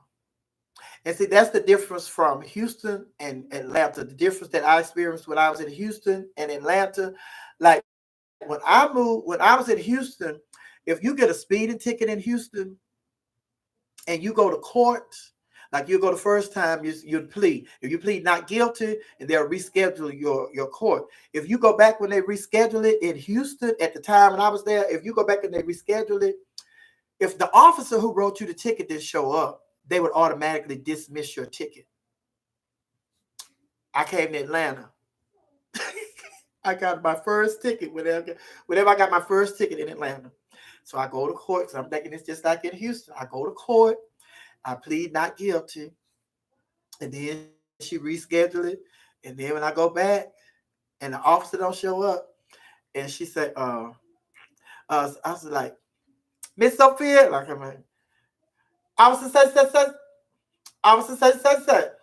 he's not here. How do you plead not guilty? Okay, the officer's not here, but I believe the officer wouldn't write you this ticket if it wasn't true. And he has taken an oath of office, and I don't believe that officer would lie. Find you guilty, you're fine. And I'm like, I'm like, what? The officer didn't show up. You supposed to throw that out. She said, I believe the officer. The officer took an oath of office, and I don't think the officer would be lying. I found you guilty as charged, and this me. I'm like, oh, so baby. After that, I was like, oh, honey, it's different down here in Atlanta, honey. Let me slow you roll, honey. Slow you roll, baby. But yes, child. But honey, I have lived and I have watched some people live, but I have never, ever. Oh, and it was one more incident, honey. But I'm gonna say that for a later date for y'all. A later date, honey. Oh my God, because y'all already have enough for tonight. Y'all already have enough of my friends' stories for tonight. Oh, because I already told y'all one. Oh, let me get some of baby. My eyes to melt that we've been here so long, but I already told y'all 100. And that's my ass. Same thing happened to me when I was like, what the hell? Oh. This time, my friend went Like, she would go to, say for instance, rooms to go. It was rooms to go. Not say for instance, it was rooms to go. Again, she go to rooms to go. She got her U-Haul, the big U-Haul. She got the big U-Haul. She go to rooms to go. She go on third. Well, she'll go on Friday. She'll go on Friday. She look and see what she want in rooms to go. And she tell the salesperson, you know what, I like that, and I like that, I like that. And okay, could you hold that for me? And I'll come back and pick it up tomorrow. Okay. They hold it for her. She get her U-Haul. She go back Saturday. She go back Saturday when they're getting ready to close to closing time. So she go back Saturday, close to closing time, and she gets everything on display. She gets everything. If she wants the living room suit, she get the living room suit. She get all the furniture, all the pictures, all the plants, all the rugs, all the stuff that's on the table. Like they have the little stuff on the table, the end table, the lamps and the flowers, and if they have an ashtray on, she get everything. When she finished, she write them a check for everything. Now, mind you, she go close to the time for the store to close because the banks are closed and the store is getting ready to close. So they're not going to be able to verify this check because it's the weekend and the banks are closed. So they take the check and then they load the stuff. They load the stuff on the U-Haul for her, the employees. The people that work in the bank, the back, the men that do the displays and all that stuff, they load the stuff on the U-Haul for her. And she get everything. So when she leave, all they have over there, where she got that living room set from, was that square. That square that it was on. That's all, honey. So it's just like, baby, I'm telling you. And then it's just like all these little petty crimes that these kids doing today. I'm telling you, honey, y'all need to stop. Y'all need to stop because the girls made it hard for y'all to steal. Then they got cameras everywhere. You can't, girl. It's just too much. It's easy to go and get your job at Walgreens and save your money and go get that stuff, honey. Baby, you learn so many scams from Atlanta folks. Baby, I learned so many scams from the Houston folk, honey. And then they were like, it was like, at the time I was young, and I'm in college. So I didn't really, like I said, I didn't go to clubs and stuff until I was in college. So I didn't know. And, these people had been running with them. Well, one of my friends had been running with them. The one that did U-Haul furniture and all that, she had been running with them for a while. So she knew these people. And so then it was just like a crime mob. It's just like she started out with them. They taught her everything. Then she branched out on her own and started doing her own stuff. That's how they were doing it back then. Like, I'm gonna hang with you and other. Baby, let me tell you. This is how. Girl, give y'all all this tea, honey. But this is how. This one girl, she could do the hell out of a Grace Jones impersonation. She was in a pageant.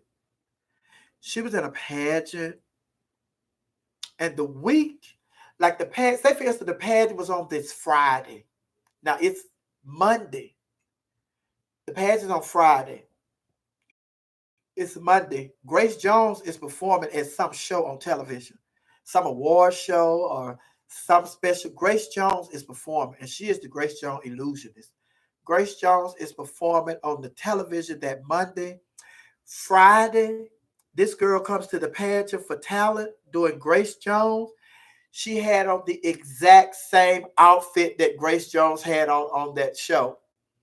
And it was expensive. She didn't went. What is that she got on? What is that? She has went and got the exact same outfit that Grace Jones had on that show that Monday. So y'all already know when she came out what they did. Bitch, that's that outfit Grace Jones had on. That's that outfit. Knowing she had stolen or she had wrote a check or she not working. She don't have no job. That's her job, stealing. So it's like, bitch, how did she get that? How did she go and get that? But I have, yes, honey, I have had some, those were teachable moments. And like I said, those were the only two people that I hung with that did stuff like that. And the reason being because we were sisters because we were all cheerleaders. And so my thing was, I'm not finna do that because, you know, I'm not finna embarrass my mama and I'm not finna embarrass God, but I ain't gonna just not be friends with them because I done found out something that they do that I don't like. I'm just not gonna do it. And hopefully by them hanging around me and they see that I'm not fixing to get into that, it would have swayed them not to do it as well. But then the one that I just told you about the rooms to go, she was so far deep into it until she done branched out and did her own thing. And then the other one, she trained her. She trained her how to do it. Then she got the one that I'm telling you that jumped in the dumpster, the one that went the rooms to go and got out of front. She trained her, and then she done branched out on her own, and she started doing. I'm like, Lord have mercy, honey. But honey, and then it's just like I tell y'all about it. People ask me, why you don't drink, why you don't smoke? Because growing up, I saw the effects that it had on other members in my family. And wasn't nothing good about it. People getting drunk, fall out crying and all that stuff. Wasn't that good about that. And then working in the club industry, honey, seeing people get drunk and urinating on themselves and all that. I didn't want that. And it was the same thing with them. I saw they got away with a lot, just like I told my niece. They got by with a lot of stuff, but there were several times that they got caught. And the getting caught is what I don't like. So if you don't like getting caught, don't do it. So they can't catch you if you're not doing it. So it's just like I saw the good and the bad of them. But it was never really good because when they were out and they were free, they always looking over their shoulders. You always got to look over your shoulder to see if, you being followed or something like that. And then it's just like, it's when they was writing the hot checks. Say for instance, they live in an apartment complex. And then somebody, you in one, apartment 3, the people down there in apartment 6 that moved out. That's an empty apartment out there. So now they online, they order stuff online, having it sent to apartment 3, and then they tell the postman, if nobody answers the door, just leave it outside. I'll be home. I just ran an errand. So they got all this stuff down there at apartment 6. They at the house, honey, with the man. They sitting up there looking out the window, honey, waiting on the mailman to come. I'm waiting on the delivery driver to come. They watching the window, honey, to see when they put the stuff out there. And then when the man drive out, they go out there and get the stuff, bring it on in the house. But they're not going to come over there. They come to apartment 6. They're not coming to her apartment. She had to deliver to apartment 6. They're going to be down there knocking on apartment 6. Then they say, oh, they moved.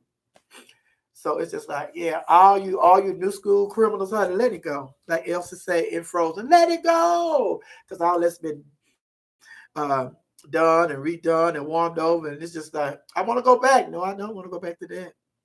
But both of them are deceased. Both of them are deceased. But, oh my God.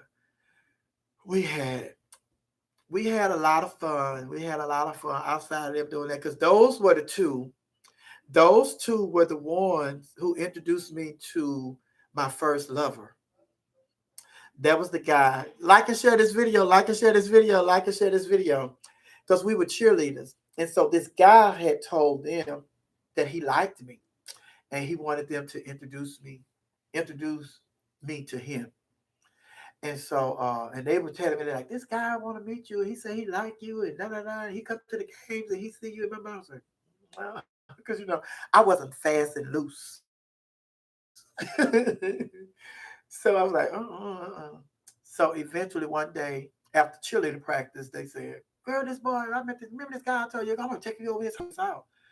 And so but those were the two that took me over to his house and introduced me to my first lover. He introduced me to this boy that liked me and we ended up being lovers.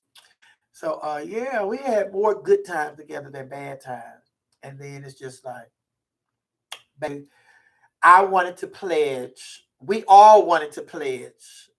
But, this was our sophomore year. So they had already told us, they said, baby, listen, because we were the talk of the campus, those gay cheerleaders, and then I was in theater. So it's just like we were the talk of campus. Everybody knew who we were. The girls liked us, the boys liked us, the football players liked us, everybody liked us, the band. You know, because we go into the games with the bands and the majorettes. Of course, the majorettes don't like us. And then the basketball season, they like us.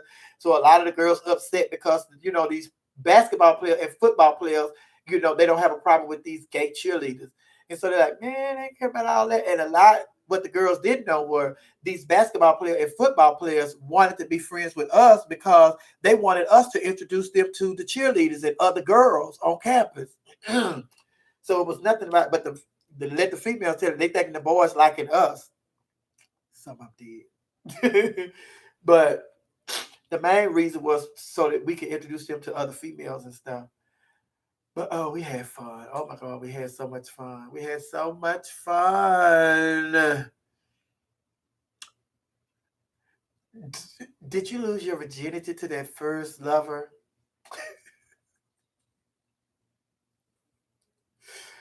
No, like in Color Girls. I had gave it up in an old Buick, in the backseat of an old Buick.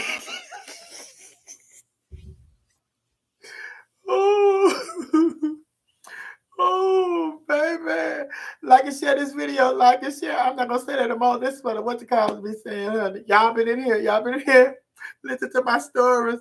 Me spill on my friends. And then the friends. Oh, my God. It's so big. Oh, baby. I love them. I love them. I love them. They're my sisters. They're my sisters. Oh, I was telling y'all we wanted to pledge. So it was our second year. We wanted to pledge. We wanted to pledge so bad, but everybody told us. They said, let me tell y'all right. y'all get all that pledge and stuff out of y'all mind. They said, get all that pledge and stuff out of y'all mind, honey, because it is not going to happen. They say, what? They say, yeah, they say, you all are too popular. They said, you all are too popular. If y'all wanted to pledge, y'all should have pledged y'all freshman year when nobody knew y'all. So y'all are running this campus now. Nobody, they say, what's going to happen is they're going to accept you all because y'all GPAs, you know y'all smart, you know y'all know stuff. So they're going to accept y'all, but they're going to give y'all hell online. And not only that, because they're giving y'all hell, y'all line is going to catch hell. So it's just like, y'all gonna go through, y'all might make it, but y'all gonna go through hell and high water to get it. So it's like, baby, I'm good. I'm good, honey. I just continue to wear this SM. Sophia McIntosh. Them all the letters I'm gonna get. But it was true. It was true. But we were friends with baby. We were friends with everybody. We were friends with Kappas, with Omegas, with Alphas, with AKAs, with Deltas, with Sigma. We was even friends with the band fraternity. They weren't even green. KK Psi. We were friends with them, baby. I'm telling y'all, I had a wonderful experience in college. Oh my God. Oh my God. Child, just sitting up here reminiscing and telling these old stories, child, because I was a cheerleader. My major was theater. My minor was computer science, and I was on the debate team. So I'm traveling with the football team, the band, and the majorettes. And then I'm in theater. Thank you, Shasha. And then I'm in theater. So you already know the fun that comes with the theater, the drama department. And it was just like, baby. Oh, and I met so many people. That's when I met a whole lot of people from out of state because the people that were living in the dormitories, the majority of them were from out of state. So we did, oh my God, we used to terrorize the dormitories. Oh my God, we used to terrorize. Because we were the cheerleaders, everybody knew us. We were popular. We were popular, like that movie. They said that movie. We were popular to boots. Baby, we were spending the night in the dormitories. Oh my God. But then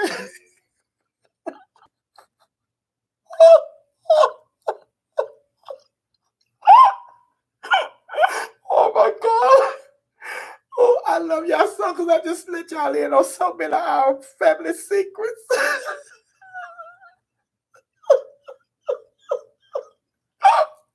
Oh my God. So then, and that time came.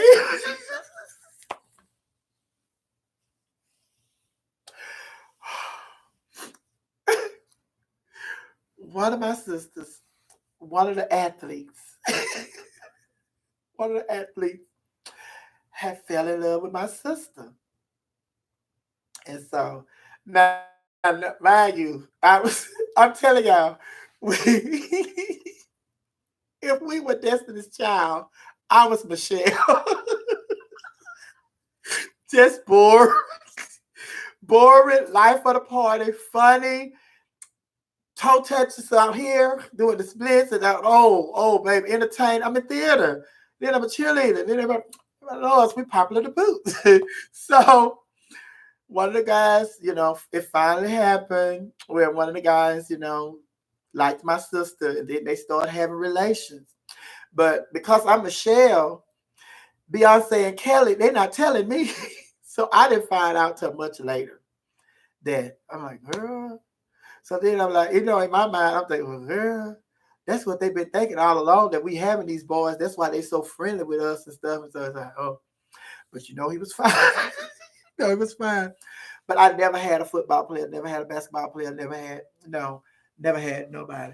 Because I have not been, all my life, regardless of what people think about gay people, all gay people are not just sexual beings. And I just wasn't loose like that.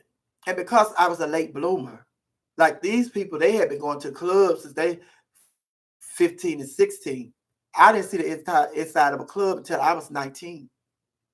And then when I went to they took me to a gay club, I had no idea that such a thing existed. I'm thinking we're going to a club where men gonna be dancing with women and all of that, and we're gonna be in there standing like, girl, they looking at us, they know we gay. And then it took me in here, these men standing up here dancing with men, women dancing with women, and I'm standing on the wall. I'm standing on the wall like, oh, what the hell? Oh my God. This is my lifestyle. I want to do it, but I can tell you how long it took me to get out on the dance floor at a gay club. I was just like, oh, I just could not. And then on top of that, then my other friend kind of found out my other friend was having the boys too, having a lot of the athletes. And the reason that they were having these athletes were because they were, stunt queens. I saw somebody put it in here earlier. They were stunt queens, and the boys knew because they out here, and these Jordans just came out. Oh, he got them Jordans on. We got them fresh Jordans on. Them new Jordans, they just came out.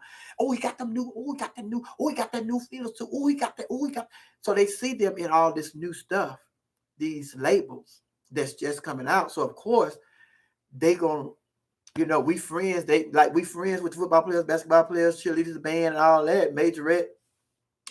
So of course, once they get closer to us, they find out that, they don't know what they're doing. All they know is when they compliment something, like, man, you got them fresh kicks. I like that. So, oh, you like these? What size you wear? I wear so. Next day they show up with them. Here. Man, you got that fresh sweatsuit on. I like that. Where you get that? What size you want? Next day they show up with it. So I'm Michelle, so I ain't doing that. So baby, I ain't buying them nothing. But in the end, I found out that, well, not in the end, but later on, I found out that then they had got to the point where now the athletes are coming over to their apartments. And so once the athletes see the apartment, they living off campus. And it's like the living room is rooms to go. The bedroom is rooms to go. Both bedroom rooms to go. The dining room rooms to go. So it's just like they're walking in their mausoleum, honey. Like, man, you got all this. So now the boys don't even want to stay in the dormitory no more. They spending the night over here with my sister. So it was that kind of party. But it was just like, I'm telling y'all, it was just like the best of times. It was like the best of times. So that's why I say we were the last generation that really had so much fun. So much fun. Yes, some of it was it was bad, but it's because I knew what I was not going to do and what I was going to do. And because it's just like up to this day, I represent God, myself, and my family. And I cannot do nothing that will take a chance on bringing that kind of shame to my mama and my God and myself. And then as I got older, I started representing a community. So I had to be even more careful what I did. And so it's because of all of that. And it's just like they would buy me stuff every now and then. They would just every time they go somewhere, they buy me something. It wasn't like that. We were just friends, and they know that, baby, I could care less. If I gotta wear these Chuck Taylors, honey, I'm good in my Chuck Taylors, honey. Because, like I said, all that stuff came with a price, and I'm at peace knowing that I don't have to look over my shoulder because I see them. Although I see the good that they are receiving with this stuff, I also see when they having to look over their shoulders and when they laying down and if it start if you they in a just sleep just a fell asleep and it's just start raining and thunder like boom, boom, and they jumping up like oh like you know I know it's thunder and lightning, but to them that's the police kicking the door down. So it's just like I saw both sides of it. So it's just like, honey, I'd rather be on this side, honey. I'd rather be Michelle than Beyonce or Kelly right now, honey. So I'm good with being Michelle. But honey, those things, and like I say, both of them are deceased, but both of those things live life. They lived life, they had fun, and they took a lot of risks. And that's one thing I can say about them, baby. They live. They live. Oh, they live. Oh, they live. And can't take nothing away from it. And then one of them, like I said, the one that went to rooms to go, he had got to the point where he was just going to jail, and then he get out. So he did get to the point where he started like then like it started off like they would buy the boys stuff. They would buy the boys, get the boys stuff, just buy the boys stuff because they having them. And then it came to the point where people would put in orders and they charge these people for this stuff. It's like, I'll go get you this, but you'll have to pay such for it. And 9 times out of 10, it was like, if they go and get them like $500 dress, you got to give half of it, pay me $250, all that kind of stuff. And so what he did, the one that I'm telling you about, rooms to go and go get all that stuff, he did, although his mama knew because after you went to jail a couple of times, your mama did just like, what you in jail for? You got to tell it. So now she know what you're doing. And she know that it's a habit, and it's a habit that it's hard for you to break. So what he started doing is giving his mom money, in case he got called. And on top of that, he was giving his mom money, just thank you. Just thank you.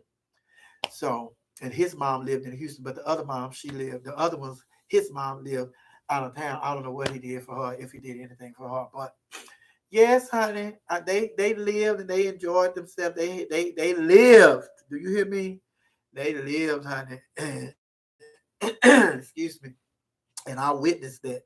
And then it's just like, honey, I don't care. I don't care, baby. I am not good with somebody telling me when I can get up, when I can eat, and when I can go wherever I want to go. That don't even sound appealing to me.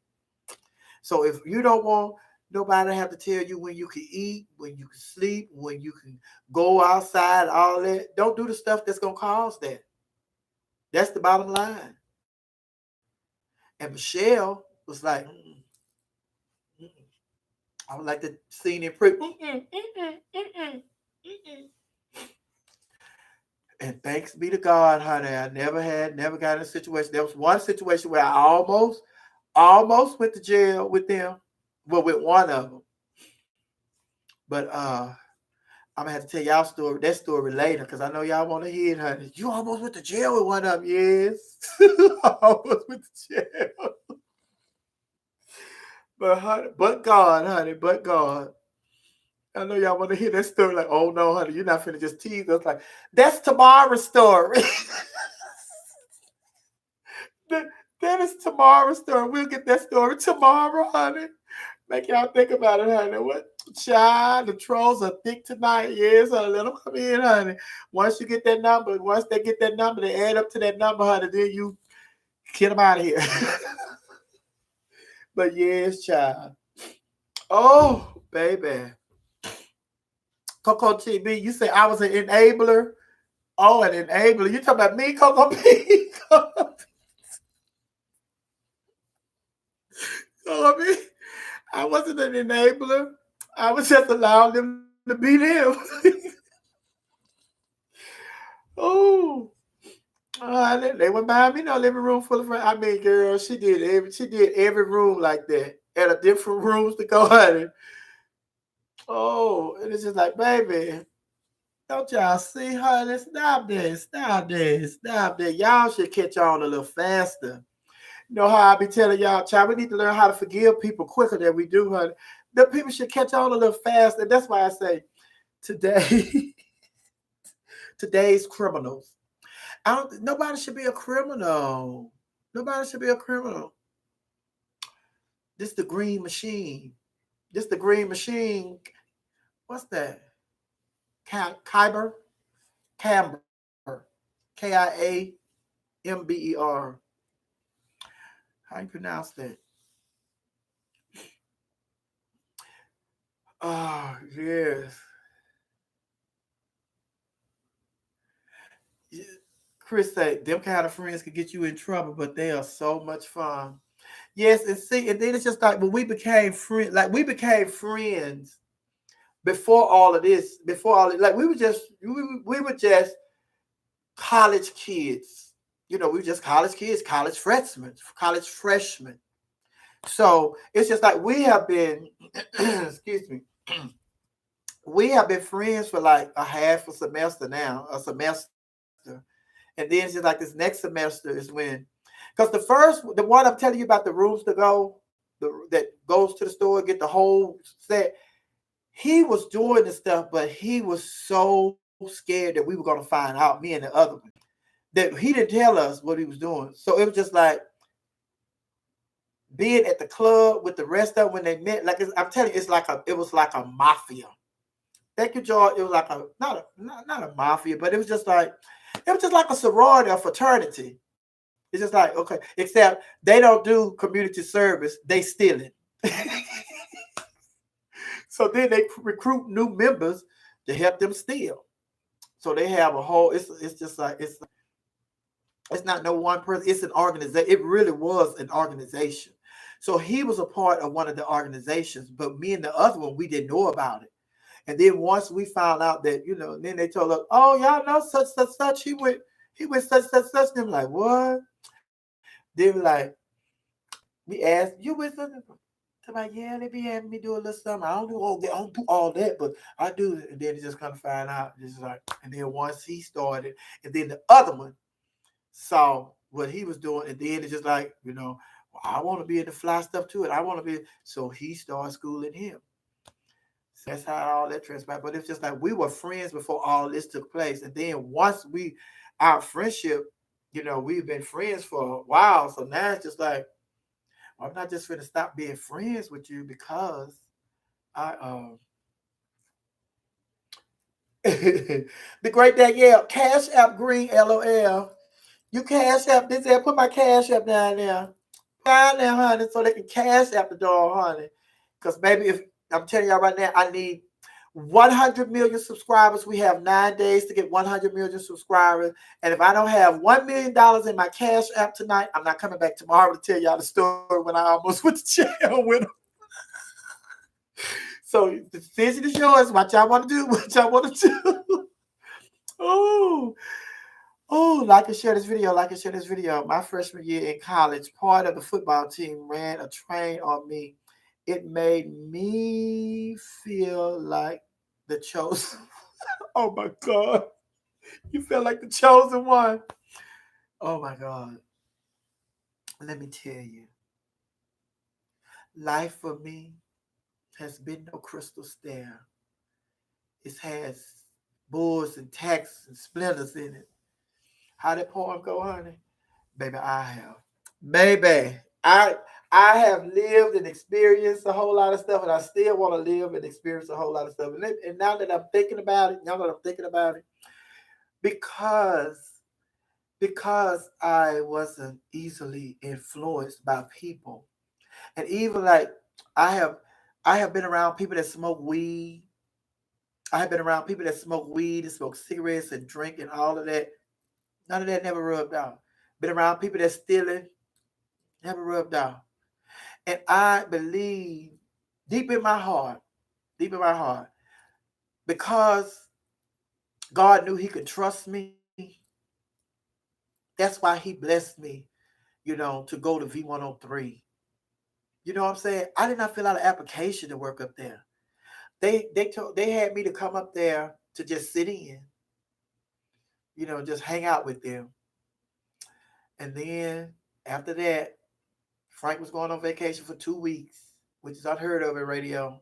2 straight weeks. You got a week here and a week somewhere else. But 2 weeks he went got his tickets for the cruise for his family, the airline tickets and all that. Then like we can't get no refund, so we got to go. We already booked our cruise, our family vacation, blah blah blah blah blah blah. So they said, okay, wonder what you want to do.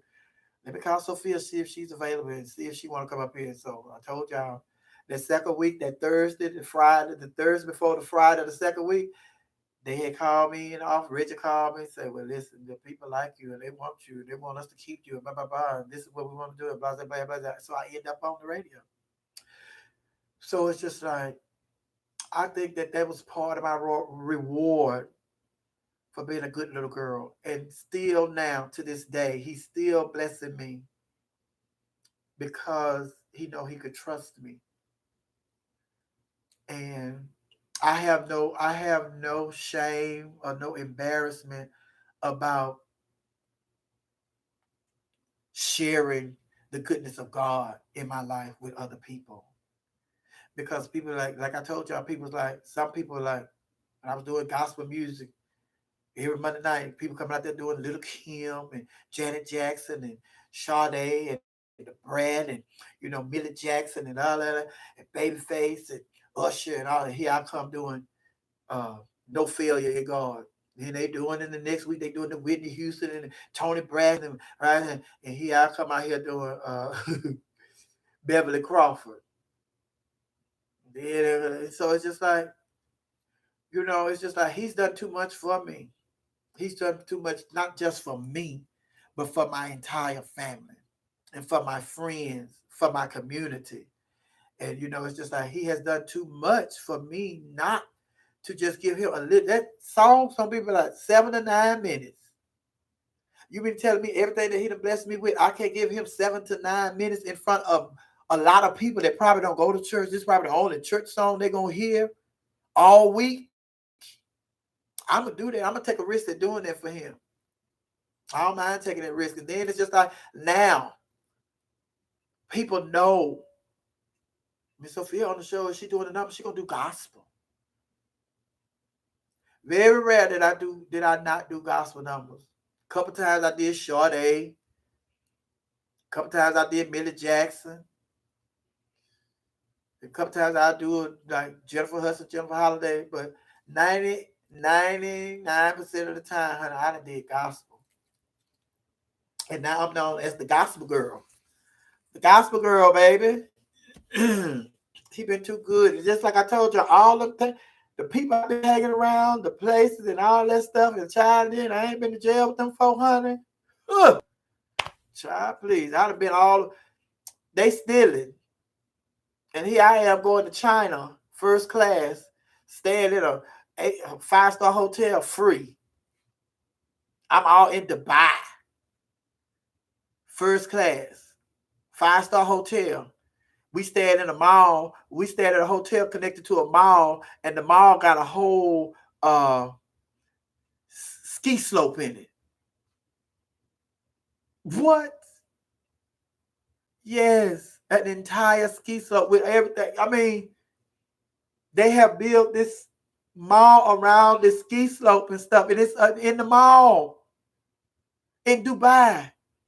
And I'm over there in this hotel, flew over there first class, free. I'm all in Beijing, a communist country, Beijing, in China, 5-star hotel, free. And it's just like,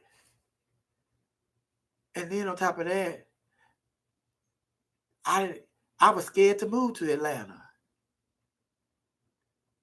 because I didn't want to put the distance between me and my family, and then all the stuff that I have that he has blessed me with. I probably would have got it if I was in Houston, but I probably wouldn't have gotten it as fast as I got it when I got to Atlanta. Because I moved to Atlanta, honey. Radio was nowhere on my radar. On my radar. Radio? And then I went to school for theater, and radio is a part of communication. Theater, radio, and all that, it's all tied together in the communications department. But I ain't got no radio. Then I come down here and end up on the radio, on the radio. And I was telling y'all earlier, and I didn't fill out an application. That second day when they called, that second week when I went in the registrar's office and he said that they like you and they want us to keep you, and we trying to figure out a way where we can keep you, and this is what we came up with, this is what we come up with, and blah blah blah blah blah blah blah blah blah blah blah. Frank and Wonder didn't have no say. Although they may have talked to them about it and made them feel like they had some say, but it was a done deal. Miss Sophia was hired as the entertainment reporter for V103 on the morning show. And I haven't even filled out an application. I'm at work, working. Now I'm going to fill out the paperwork. That ain't nobody but God, honey. Child, then on top of that, I end up going to the Democratic National Convention. Not Frank, not Wanda, me. The sidekick on the show, the entertainment report on the show. End up going to the first black president, received the nomination, Democratic nomination. I'm there to witness it. Then I end up going to the inauguration. Not Frank, not Wanda, but me.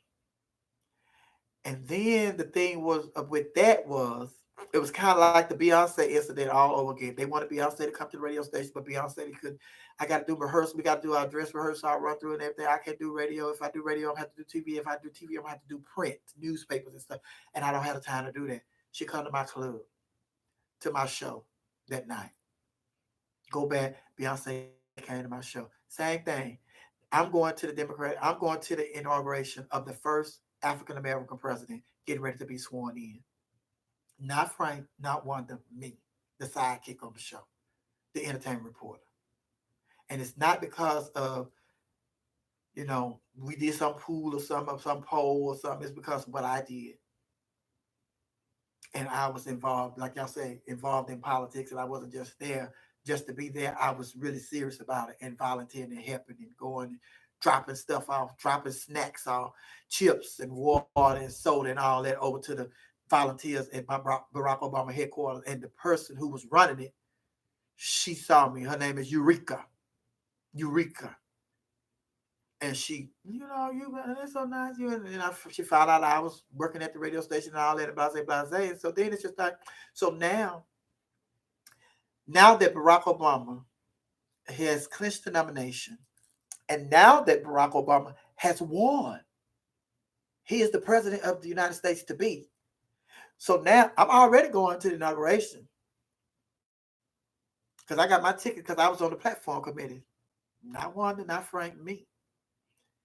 Now they are trying to see if V103 can go to DC and broadcast live because they had so many slots for like radio, television, and print media. They had only so many slots. So, excuse me. By the time they decided to try to go, all the slots had been filled, so they couldn't go. But so it's like, baby, I know how good God has been to me, honey, and I dare not. Any opportunity I get here, I'm gonna share the goodness of God, honey, and I'm gonna tell somebody, I'm gonna tell everybody.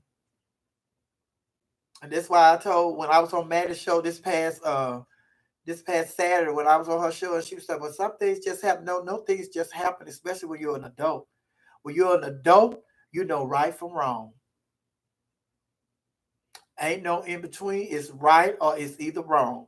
And as an adult, you make the decision for yourself. Can't nobody choose for you. You are an adult. You make that decision for yourself, honey. So it's just like, child, baby. And then even if I don't have, like I have pictures and stuff. And then another thing, I like Easter Sunday. I post those pictures. I post those pictures on my page today because you know how Facebook, they say, on this day back in such. So it's like on this day back in, 2014, And then it's just like I was over in Italy, Rome, Italy, and we attended a Easter service at the Vatican. And when we went, we was just so terrible. It's just like me and my sister Tama Ross and Lauren took us over there, and Al and Cam, we were all there. But it was like me and my sister, like Lauren, they wasn't excited about it. It's like, girl, we over here Easter Sunday. I'm gonna try to go out there to see the Pope. Now I don't understand that language. You know, I don't know what them folks saying, but I do know that if I can get over here to see the Pope on Easter, I don't have to be Catholic to know that that's going to be something that I would cherish forever. So me and my sister, we got up. It was like at 3:30. We was heading over there, and we got there so early until we was up close. We were right up close, right there by at the front. Y'all posted the video today. We were right there, and so it's just like when we got there, it wasn't nobody there hardly. So I'm like, girl, I know this place ain't gonna fill up. And then it's just like people just start coming from nowhere. And before you know it, that place was packed. And then when they went through all the rituals and they did all that, me and Tommy just kept looking at each other like, girl, can you believe we out here? Don't know nothing about this religion. Don't know nothing about this Pope because we Baptists. But we know that this is an experience that's once in a lifetime. It's most Catholics don't even get to experience this. But two Baptist black girls are out here experiencing this. And then when the Pope finished and the Pope mobile come down the little thing, we standing right there in the front. So I'm videotaping as he passed by. Then he turned, when he get down by us, he turned and he waving at us. Because he waved on both sides. He wave over here a little bit, then he wave over there. But when he get to us, down by us, he turned and he waving at us. Child, that is an experience of a lifetime, honey. So it's just like, honey, baby, I don't take nothing for granted. I cherish everything. And I love to experience new positive things. And I like to share. I like to share it. Because it's true. God don't just bless you with stuff for you. He bless you with stuff so you can share with other people and so you could encourage other people to know that if he could do it for me and I'm just a regular person like you, he could do it, he could do it for you. And I told y'all before, that's the reason when I take pictures of when I'm able to take a picture with Queen Latifah or Whitney Houston or a Diana Ross or a Usher or the Brat, back before she was on the radio and all that. But I'm able to take pictures with Janet Jackson and Beyonce and all these people. I like I like taking pictures with these celebrities, but I take pictures like Jasmine Bonet, phenomenal Janet Jackson impersonator. She'd have met Janet too. But when I was taking a picture with Janet Jackson, when I met her at a meet and greet at the radio station the first time, and I took it back, I'm taking this picture with Jasmine Bonet in mind. Because I wanted, when I get back to Jasmine Bonet and I say, girl, look who I met. And I said, me and you, we on the same show every Monday. And if God can bless me to meet her, he can bless you to meet her too. Did the same thing with Nicole with Whitney Houston. Whitney Houston, Bobby Brown up there in the studio. I'm taking a picture with Whitney Houston and Bobby Brown and went back to Nicole. Look who I took a picture with. She's a Whitney Houston impersonator extraordinaire, honey. And I said, if God can bless me to take a picture with Whitney Houston, you could meet her too. Because we on the same show on Monday night. Ain't no difference between me and you. And that's why when I take those pictures of certain celebrities, I know that these entertainers have been impersonating these people for years. So I have them in mind when I take certain pictures. Even the guy entertainers. So it's like, yeah, he do stuff for you to share with other people and encourage other people to let other people know that if he can do it for me, he can do it for you. I ain't went to no school on how to meet celebrities. You know what I'm saying? And the same thing with you all in this chat room, honey. If we get 100 million subscribers in 9 more days, honey, ain't no telling what, girl. coronavirus will have to go because we going out there in the world and party. Oh, but yes, child, yes, honey, yes. He's an on-time God. Yes, he is. Right. I've lived and still haven't lived enough. Okay. What did you post it? I posted on my Facebook because it was a Facebook memory. So I posted on my Facebook, but I post some pictures on my IG as well. A couple of pictures. Facebook is Sophia McIntosh. IG the real Miss Sophia, you know. But Facebook is Sophia McIntosh. Mm-hmm. Yeah, now I have been talking. I have been talking and sharing my stories, and y'all have just been laughing at my friends stealing in style. So, do y'all have any questions? Y'all have any questions? We all have a testimony. God has been good to me. Amen, honey. You're so kind to think of people and share their dreams and aspirations, they pictures, videos, and stories. Hmm. Baby, she coming off because I can't do the cutting in my neck no more. Yes, honey. Hold on, let me pass this security. Security, could you just put this back in the vault? Oh, okay, okay. He said, hold it, nigga. Ah, I forgot he don't want to be on camera. He don't want to be on camera, honey. That's all right. And I'm finna take this off to this hair, this unit, honey. Oh, oh, thank you, T Bless. She said your voice is so calm, and thank you. Well, you keep her on long enough. You kept her on long enough. Oh, I can take off this unit. Oh, because baby, for a little bit more, I think her and the necklace was working hand in hand, honey.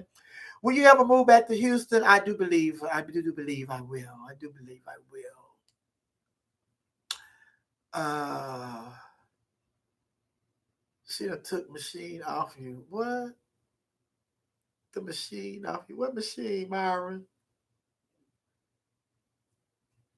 What's your next big goal in entertainment? TV movies. TV movies. TV movies. Stage plays. TV movies. Stage plays. I'm going to be better than they say don't say you want to be somebody like somebody, say you want to be better than. I'm going to be the next. I'm going to be the next the bit. I'm going to be better than Viola Davis. Yes. Just just bigger than Viola Davis. Yeah. Uh we did the story tomorrow, Auntie, and don't do like the story with the cliffhangers. What cliffhangers, girl? You know what? The one that we supposed to be talking about my lovers, honey. The one that called and all that I talked to. Will you ever? I asked them, will you ever move back to Houston? Yeah. If someone could X-ray your soul, what would they find? If someone could X-ray my soul, what would they find? Oh, they will find a very compassionate, funny,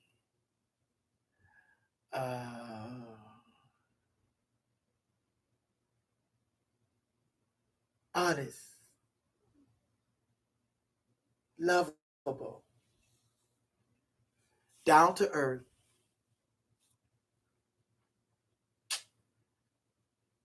Leo. Hmm. That's part of what they will find. Coco, it broke the internet. What? The necklace. I heard. What broke the internet? Oh, Babyface and Teddy Riley. Yeah, I saw that. Now I did see that somebody post that on like they had almost over 500,000 viewers. Babyface one hand down, but everybody knew that. Uh Jamie, I saw the stimulus video and almost choked on my oxygen on my own oxygen. You did that. Thank you. Baby, look, when I went outside. I'm telling you, God is so good. When I went outside to shoot that video, honey, nobody was out there. Nobody was out there, honey. They just let me have it, honey. Let me have it, honey.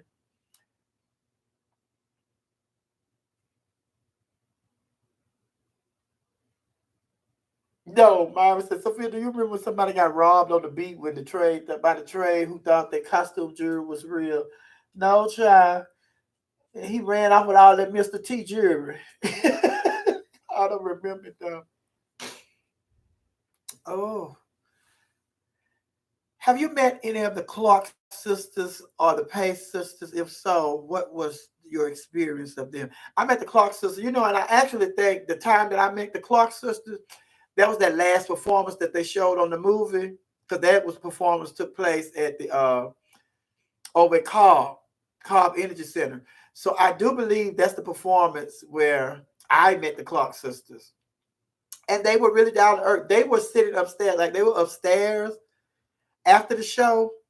Was it after the show? After the show, they were sitting upstairs and hanging out upstairs, just like it's just like just say for instance, like if we were to go and sit at the park, just sitting out on the benches at the park, they were sitting upstairs in their gowns or whatever they had on, they performed in, and they were just talking to people.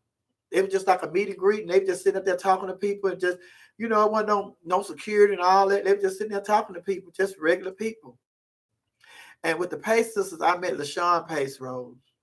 I met her. But yeah, honey, they were just normal. She was just normal. But I found out later that she had a problem with my lifestyle. I think I found that out like last year. When was that when she did all that talking about, the gays? I think it was last year. But she was nice, she was cool and everything. Uh yeah, I mean, oh, it was Dorinda, Twinkie, uh Karen, and the other one. What's the other one name? That be singing. She already. Ooh, the baritone. Jack. Was it Jack? Is that Jackie? Jackie.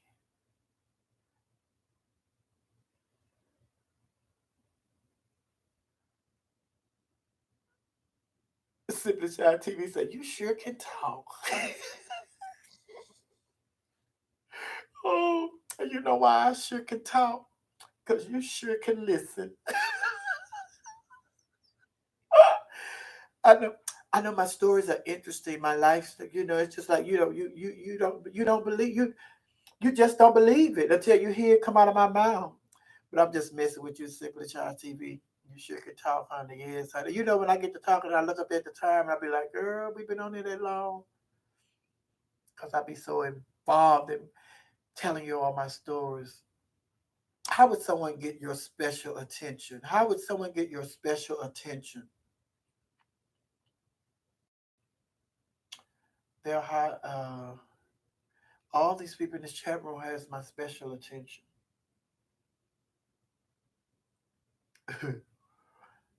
Now, if they're gonna get my attention, my special attention, you just have to surprise me. Can't tell you. If I tell you, then I told you.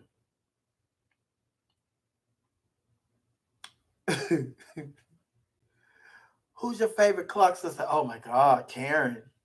Karen. I love Dorinda, but Karen's my favorite. Karen.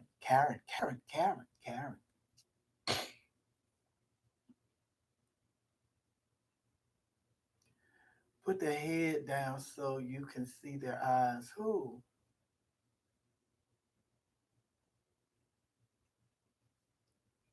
Adam Zingo. Are you a top or a bottom? I'm a side. Because if you try to get on top of me, I'm going to go to this side. If you try to get on the bottom of me, I'm going to go to that side.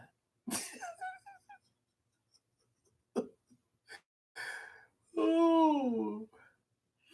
Look, right, Tony 99 say, Tony 99, oh, that's the answer to the question. Like, how can someone get your special to Tony 99? By making her Cash App Dean. Oh, go on and hot that cash out. That would get my attention. Okay. Oh, baby. Baby. No, seriously. Just like that person just asked me that. I've always felt like that. Well, not always. Always. When people ask me something like that, I would tell them. But what I learned is, pull my blouse up. What I learned is if you tell somebody what it takes, that means that it's almost like cheating on a test. You didn't know the answer. I gave it to you. So it's just like I'm not gonna help you cheat on the test. Because when we get if you get my attention and I told you, then I will question it if we were to get involved with one another. It was like, you only said that because I told you. Would you have been able to figure it out on your own if I had not told you? So it's just like, so once I figure that out, I don't do that no more. It's just like with anybody else. Like you sitting here, we having these conversations every night, or you see me from the radio and everybody, you already know the type of person I am and the type of person that I probably want to be with. So you go ahead and put the colors in there. Are you a big cooker? And if so, what's your specialty? I am a phenomenal cook. My specialty is soul food because I grew up watching all of the women in my family and my grandmothers on both sides cooking soul food, so I know how to throw down with the soul food. If you could do a duet with someone dead or alive, who would it be? If I could do a duet with someone dead or alive,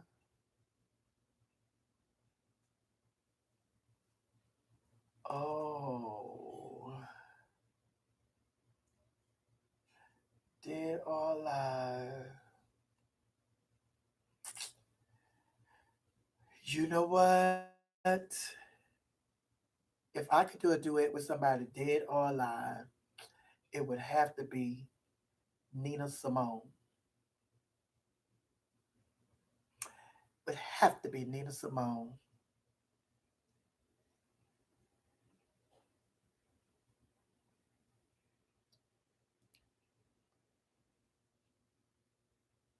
Uh, who that Tony Night for? Don't rush me, the mother. Don't rush the mother. Oh, they ready for us to go to Tony. They ready for us to go. Y'all go ahead and we're going on then. We're going on then. I I'm just trying to help you. This the microwave generation. They want everything so fast without putting in the word correct. Correct. Calm down. Calm down. Tony 94, you say Donna Summers. Donna Summers. Donna Summers. No, it'd be Nina Simone. Nina Simone. It was going to either be Nina Simone, Sarah Vaughan, or I probably would have won with yeah, Nina Simone, Dorothy Dandridge. I mean, not Dorothy Dandridge.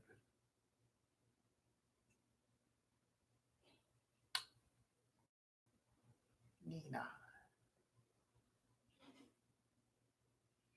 Why you pick Nina? Why not Nina? No, I picked Nina because Nina Simone was really from the videos and stuff that I've seen, and then I watched.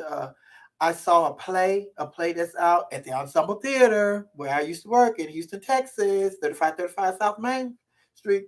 I saw a play that they did on Nina Simone's life story, and Nina Simone was really just like me.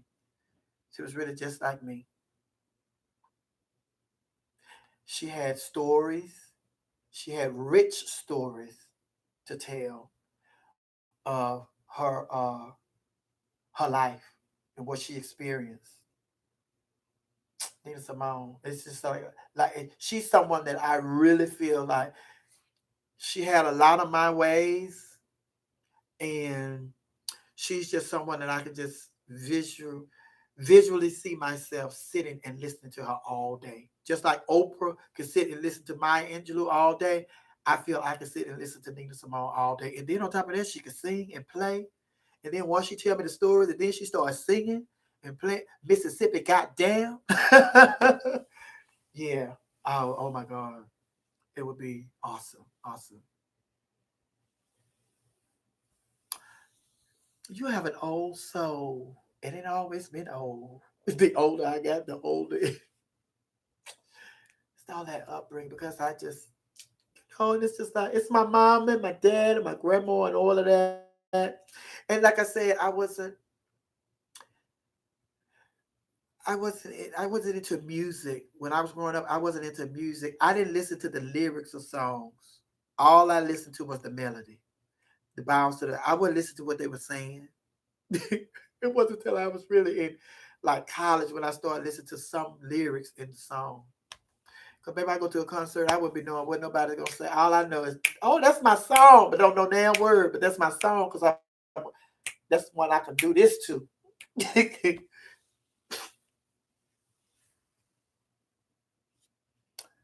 uh, Sophia, are you going to wear purple today in honor of Prince? Since it's been 4 years since his death. Well, tomorrow I hope I remember and I'll wear purple in honor of Prince's death. Tony 94 said, I love Nina Simone. I got my life. Hey. She's from North Carolina, Nina Simone. Hey. I could actually see you playing that role. Nina Simone, honey. Oh, Nina Simone didn't play with them. And somebody else who didn't play with them, Ma Rainey. And y'all need to go check out that play too. Read the book. Check out the play. Just read it. Ma Rainey's Black Bottom. She didn't play, honey. She didn't play. Can you? Hey, Tammy, you just getting here. See that? Now, if we had a left Denzel, we wouldn't have met Tammy. Tammy would have been looking for us and we'd have been gone. See that, Denzel? That's why we still here. Hi, Tammy. How you doing, sweetheart? Denzel talking about we on here too long. We ain't on here too long. We've been Miss Tammy. Oh, can you tell us, what is that question? Can you tell us about the talented Tamisha Iman? Some stories about the talented Tamisha Iman.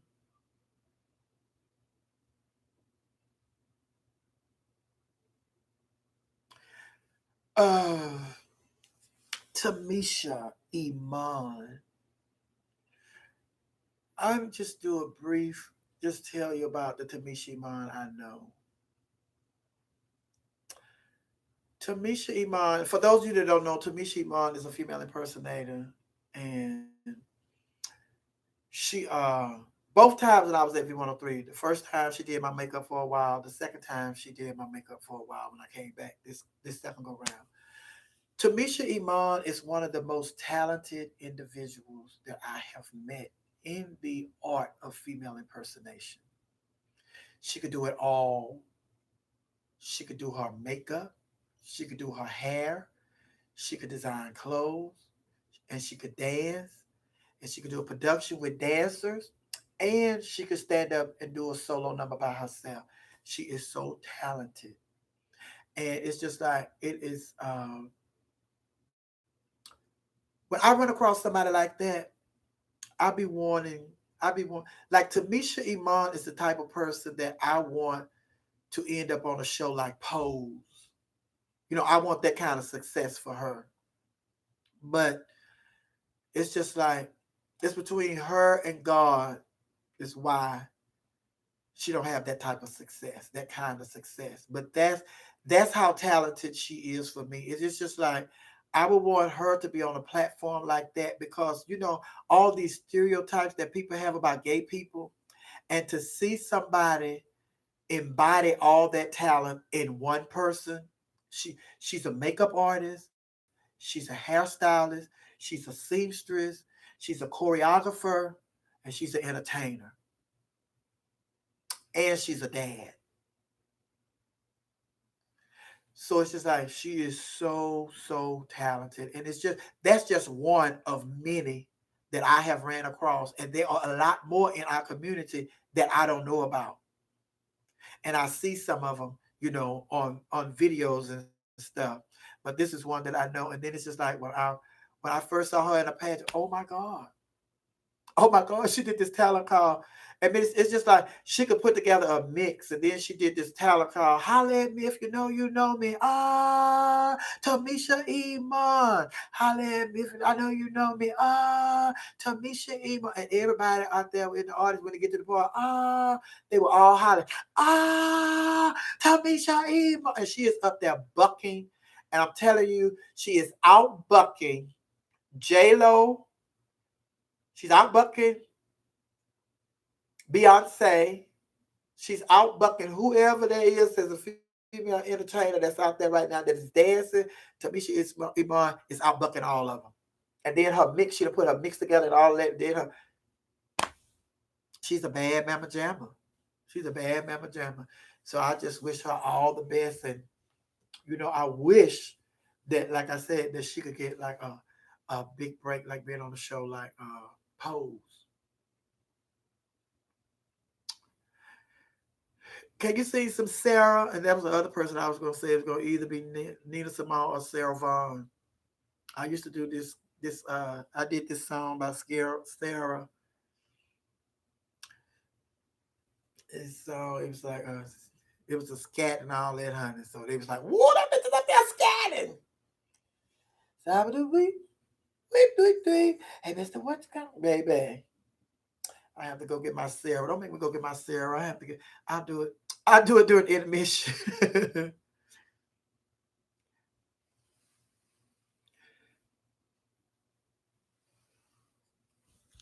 When you go in the grocery store, do you prefer name brand items or off brand? Both. It depends on the item. Both.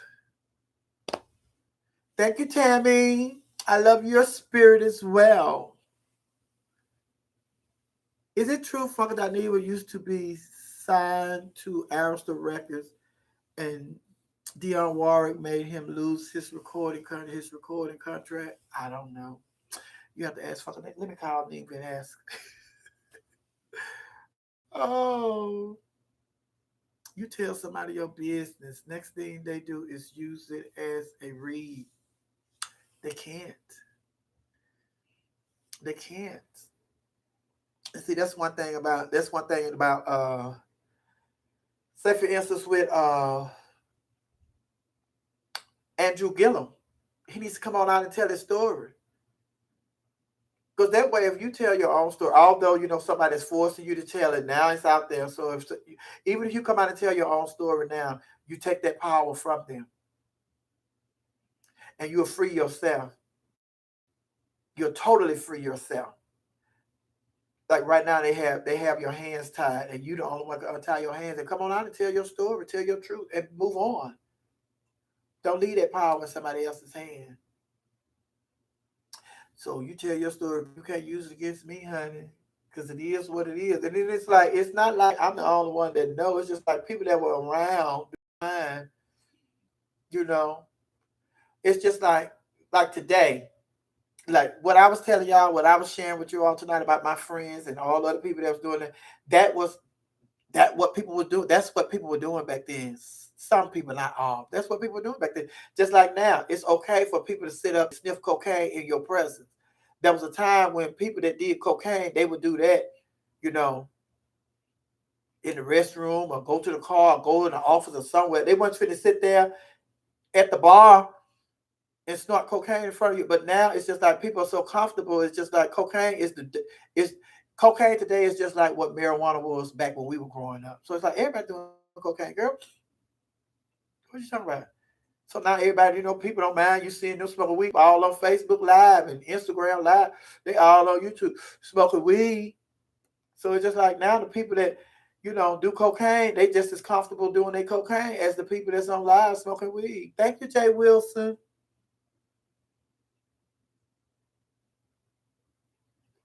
Her Netflix series. Are you talking about AJ and the Queen?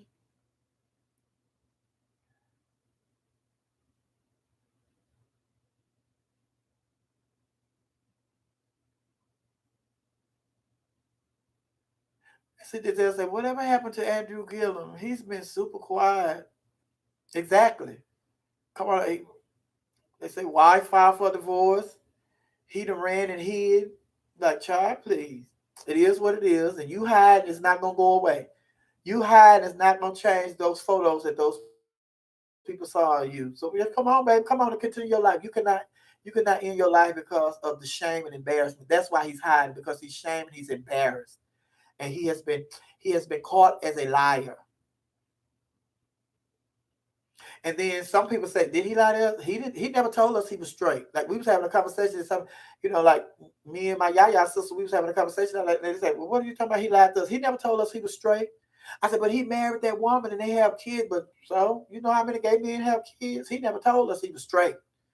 I said, well, okay. So there are people out there that's going to support him regardless, and I'm one of them because he's, like I say, he's a hell of a politician. So we all have baggage. We all have baggage, and if we all would like cast to the side because of our baggage, honey, wouldn't nothing get done, and wouldn't nobody be nowhere. Because child, the one in the White House now, he done grab women. He talking about grabbing women by the, and then he done settled so many lawsuits, sexual assault lawsuits. So child, then how many? You just like child. If that was the case, we wouldn't have no senators, no congressmen, but the women. Because that's why they mad at the women now, because the women, they penetrated that good old boys club, and then the women are becoming the majority up in there, and that's what they mad about.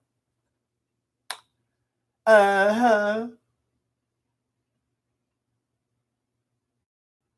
What 3 items you would take with you on an island for a month? Only 3 items. Only 3 items. Uh, 3 items I want to take. A picture of my family. I'm going to take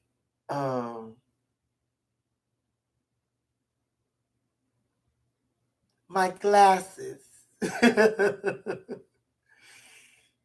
And I'm going to take a moo. Because if I'm on the island for a month, all I need to see is my family, and I need to be able to see them. So I'm going to take my glasses. I'm going to have my moo on, because honey, I can just sit there on the island for a whole month in my moo. I ain't got to be. Then if I want to go and get in the water, take my moo off and go on. Get in the water, go back, put my moo on, honey.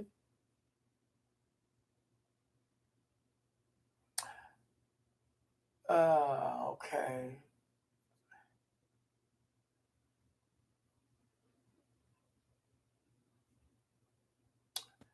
In 2011, Baby Tracks was bumping from the door to the hall to the back room. Yes, track was bumping, baby. Uh-huh. Yeah, all politicians got a little lying in them, honey. Some of them are not liars. They just don't tell the whole truth. So, do you consider that a liar too if they don't tell the whole truth or play with words? Uh, no honey buns. No honey buns, honey. Try. I'm sure they're gonna feed us on the island. Cause I ain't gonna be able to make it on no honey bun. I just assumed they was gonna have my food. If you were a real housewife, what would be your tagline? If I were a real housewife, my tagline would be uh uh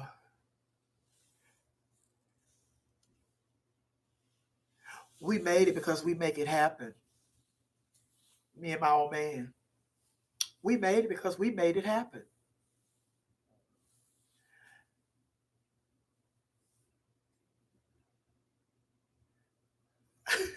Oh my God. Oh, no peanut butter, honey. They confiscated my peanut butter when we went. It was paste. They wouldn't let me take it. They said it was paste. Couldn't take no paste. If you had to set Maddie up on 3 blind dates, who would the dates be? If I had to set Maddie up on 3 blind dates, who would the dates be? Because I know my sister. Let me see. You know what? If I had to set her up on 3 blind dates, oh,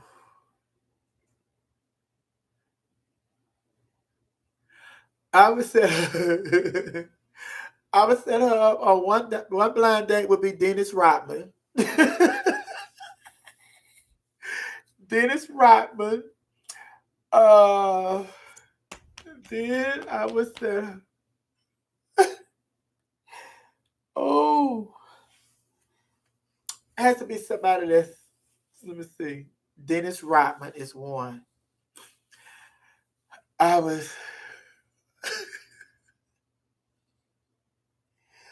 I would set up on a blind date with Michael Strahan, and then I have to set her up on a date with somebody that's really, really going.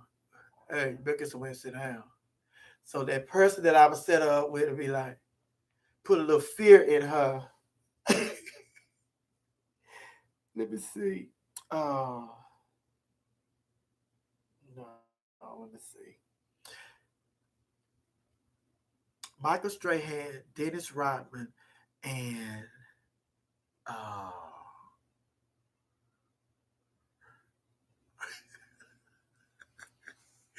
just for the hell of it.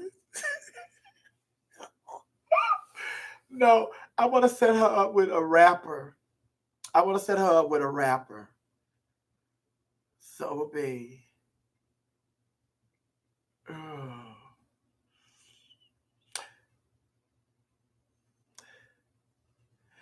I don't know if he tough enough, but only person come to mind that I set up with right now is Meek Mills. But I really wanted to set her up with somebody like a Busta Rhymes. But I really don't like him like that, so I wouldn't even set my sister up like that. The Rock. Okay, yeah, The Rock. Yeah, The Rock. No, The Rock. The Rock is a pussycat. I mean, not, but I just think he's a nice guy. And like,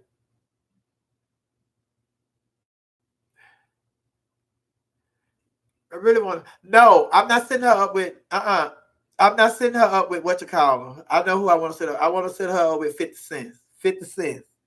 Scratch Meek Mills.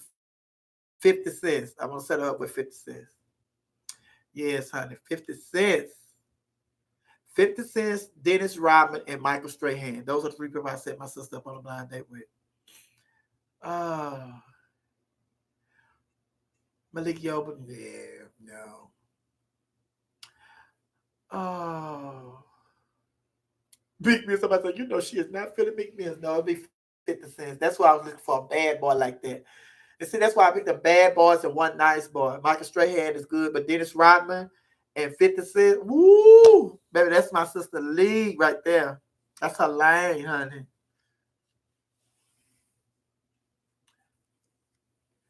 Yes, that's why I put them together, honey. Her 50 cents. That's why I was trying to think of a bad boy like that.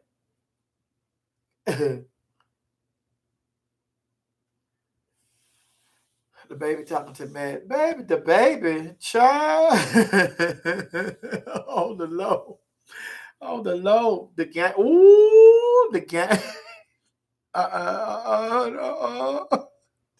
Um, baby, the game. If I had my sister with the game, I would be putting my sister in harm's way. She could. She could. I couldn't. No, ma'am. I could have my sister. Honey. Uh-uh. Next question. What's your next question, baby? Because I know y'all, Denzel ready for us to go. Let me see. Get my phone. Y'all see how long she been charged? She been charging ever since I got on here. And she is on 76%. 76. 76%. What does a woman have to do around here to get a phone fully charged? What's your favorite romance movie? My favorite romance movie. You already know. With the lady who said that step forward.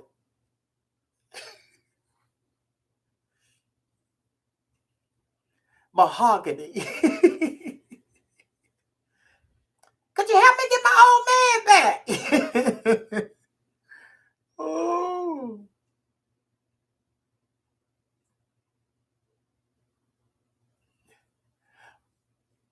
What type of man would you take home to meet your mother? Your folks. That's what he said. Your folks. The type that I was in love with. All the ones that I've taken to meet my folks. That's one of the requirements. If it's not somebody that I don't think would respect my family, they're not meeting them. So in order for you to even pass the initiation, got to be someone that I feel comfortable taking to introduce to my folks. And everybody that I have been involved with have met my folks.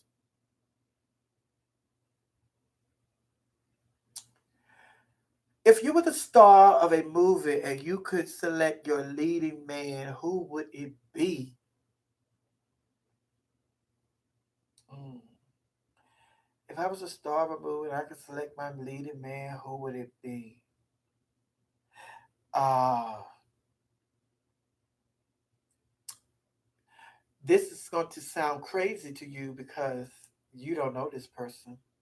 And you didn't say that it had to be a celebrity that everybody know.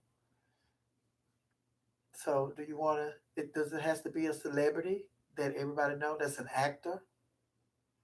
Or could it be just somebody that I want to be my leading man?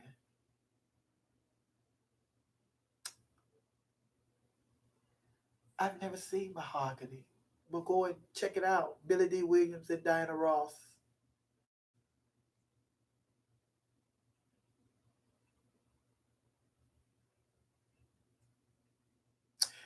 Oh, I'm waiting for the answer, dude. Has to be somebody that's an actor, another actor, or just somebody I want to be my leading man. What's your favorite dessert? Okay, hashtag laughing hyenas. Could you all type in my favorite dessert, please? This is something we discuss on a regular.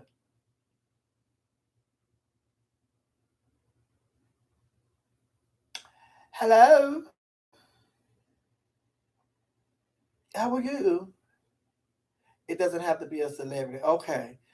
The person that I would want to be my leading man is this guy. He's a former Mr. Black Universe, and his name is Tim Bohart.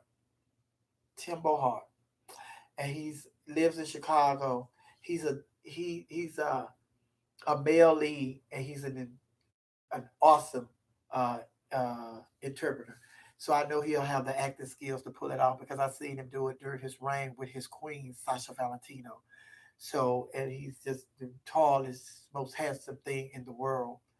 So Google him, Tim Bohart. He's a singer. He actually sings. Well, he actually impersonates Luther Vandross and a couple more people. Luther Vandross, Al Jarreau, and a couple more people. He's awesome. He's awesome. Tim Bohart. Tim Bohart. Okay, there you go, baby. But my favorite, you got to narrow it down. You say my favorite dessert. But they got it. It's banana pudding. Banana pudding, banana pudding, banana pudding, banana pudding. When I can't make no banana, when I don't have time to make a banana pudding, then the honey buns fall in. When I don't have time to make a banana pudding, nobody's made me. I can't get to Miss Mary to get my banana pudding. Then I get them honey buns, honey. Yes, banana pudding is my favorite dessert. And then after banana pudding is the peach cobbler. Yes. Then those lemon cakes and all of that fall down by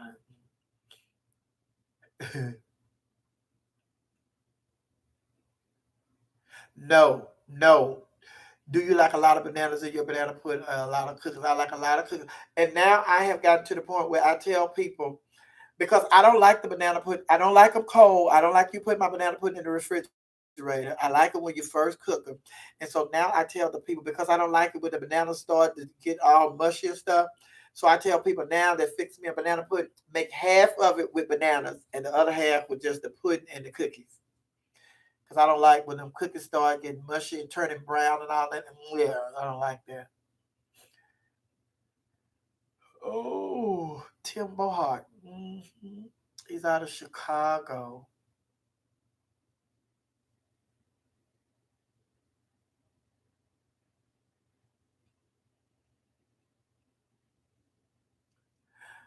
Look, so Anthony just said, "Do you make your own banana pudding in the oven or cold?" I just said I don't like them cold in the oven.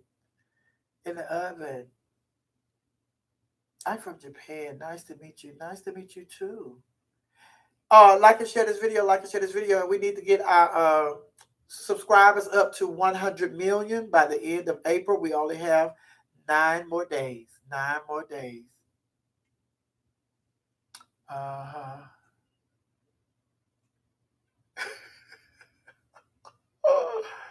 Oh, next question. Next question. uh-huh. Uh, uh-huh. Uh-huh.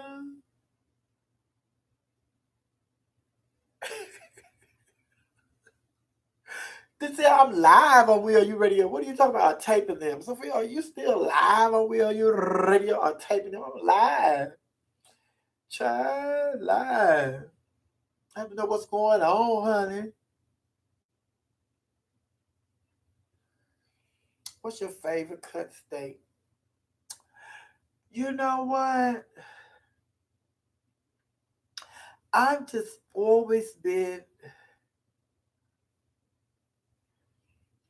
At first, I was a T-bone girl.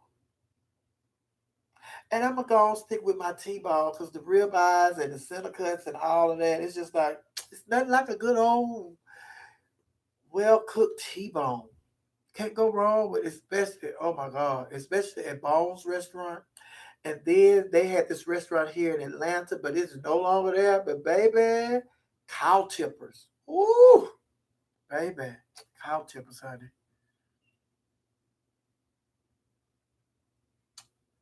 He said, wow, just looked it up and seen mahogany in YouTube. If you could have your own talk show with a gay platform, who would be your focus, your 4 co-hosts?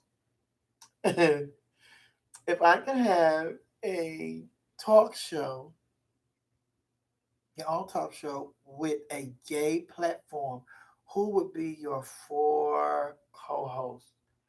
We've already done that before. The dish will be Jason McLaughlin, Nisha Dupree, Raquel Lord, Jasmine Bonet. We have to have 5, and Mario Young, the original cast of the dish. We did this show back in the day before they had all these other talk shows. We were like right after the View. It was the dish, all gay. Y'all could Google it. The dish, DYSH. I post a picture. If you go to my Facebook page and scroll down to when I did a post about my friend Jason McLaughlin's birthday. His birthday was April 13th. So scroll down and you'll see. And then you go in the pictures that I post. The last picture that I post is a picture of the cast of the dish. So everybody's talking about, a lot of people talking about, why don't y'all bring that show back? Y'all was too ahead of y'all time. And da da da. Y'all were the first to do that. So now it's just like everybody doing it. So y'all need to. So it's just like, yeah, we were first. The dish. So go and check out the dish. Your hair color is beautiful. Thank you. Do you know any porn star personalities? If so, who and what is their personality like? Yeah, I know some. I know some. And I know more than I thought I knew. But their personality, I don't know what their personalities are like. I only know,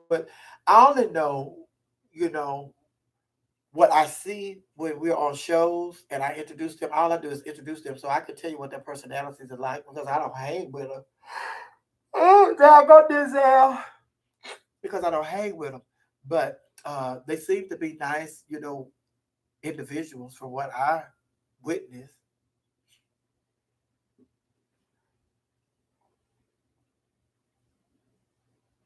Yes, honey.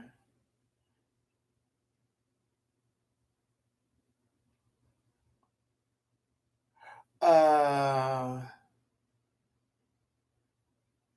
Sophia, do you plan on getting married? I don't even have a boyfriend.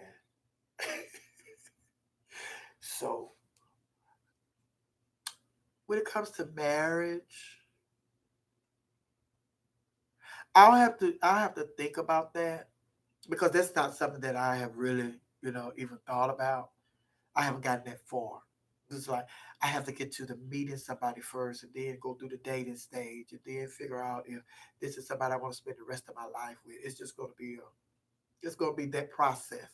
It's not just black and white to me. It's like, oh, they the past gay marriage and I want to get married. It's like, no, I want to go through the because I don't want to end up being in love by myself. This person not in love with me the same way that I'm in love with them, about vice versa and all that. So it's just like, no, I'm going to take the proper steps. Find somebody, get to know them, dating. Then we'll come to the decision whether or not we want to spend eternity with each other, and we'll do that. And if it's the right person, I would get married if it's the right person.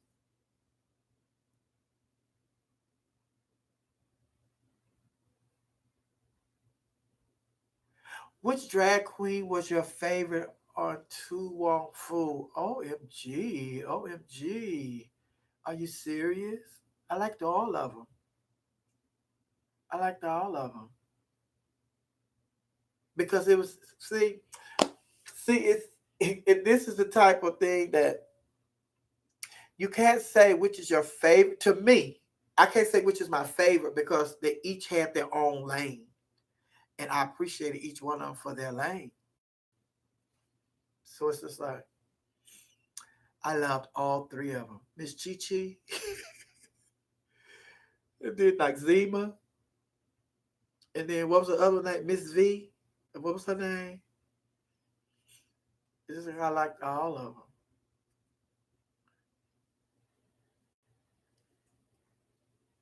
Hey, Brandy. See that if we had left, I would have seen Brandy. They were ready for us. Denzel was ready for us to leave, Brandy.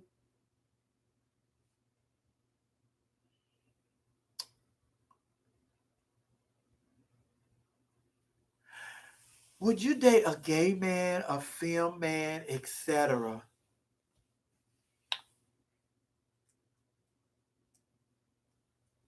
I I'm open because now I'm to the point, and then it's just like I got to this place that after my last relationship, I I like the outer the outer appearance and all of that, the package that it comes in. Of course, we all gonna be attracted to that, but it's just like more so. I'm more so not. When I was a teenager and when I was growing up, I was more interested in the outside. Now I'm more interested on the inside. So the beauty to me is not what's on the outside of a person, it's what's on the inside of a person. At this stage of my life, that's what I look at, the inside, because that's what makes up the person. Because beauty fades. And I tell everybody, baby, what I can fall in love with The Rock. I can fall in love with Boris. But what if The Rock or Boris get in a car accident or something happen, a freak accident, and they don't have that look no more? I have to, it's what's on the inside. I can't be too attracted to that. Although I'm attracted to that, but I can't be just so attracted to that it overpowers what's on the inside. So, yes, child, baby. But I don't.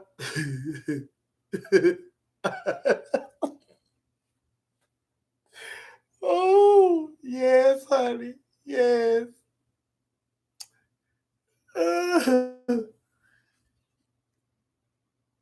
Yes, honey. Say same here. Marriage has become a game and title to people. People aren't taking the union and its meaning seriously. Seriously, anything. Denzel, you gone? All right. Good night, Denzel.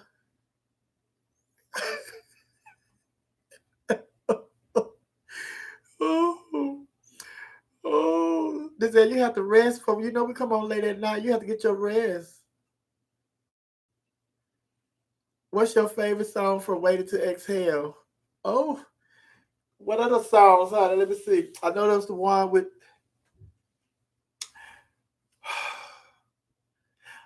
The BB and the CC and Whitney song "Count on Me," but I think my favorite. I'm gonna have to go and give it to my girl, Mary J. Blige. Not gonna cry.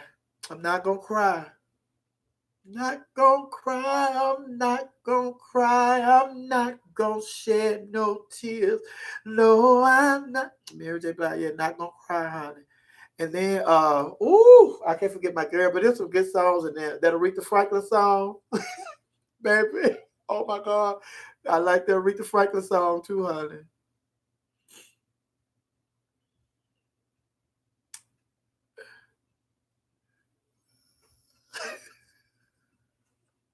Oh my God. They come and left and said something about the ugly bitch still left me. Type that again so I can read that. Oh, oh.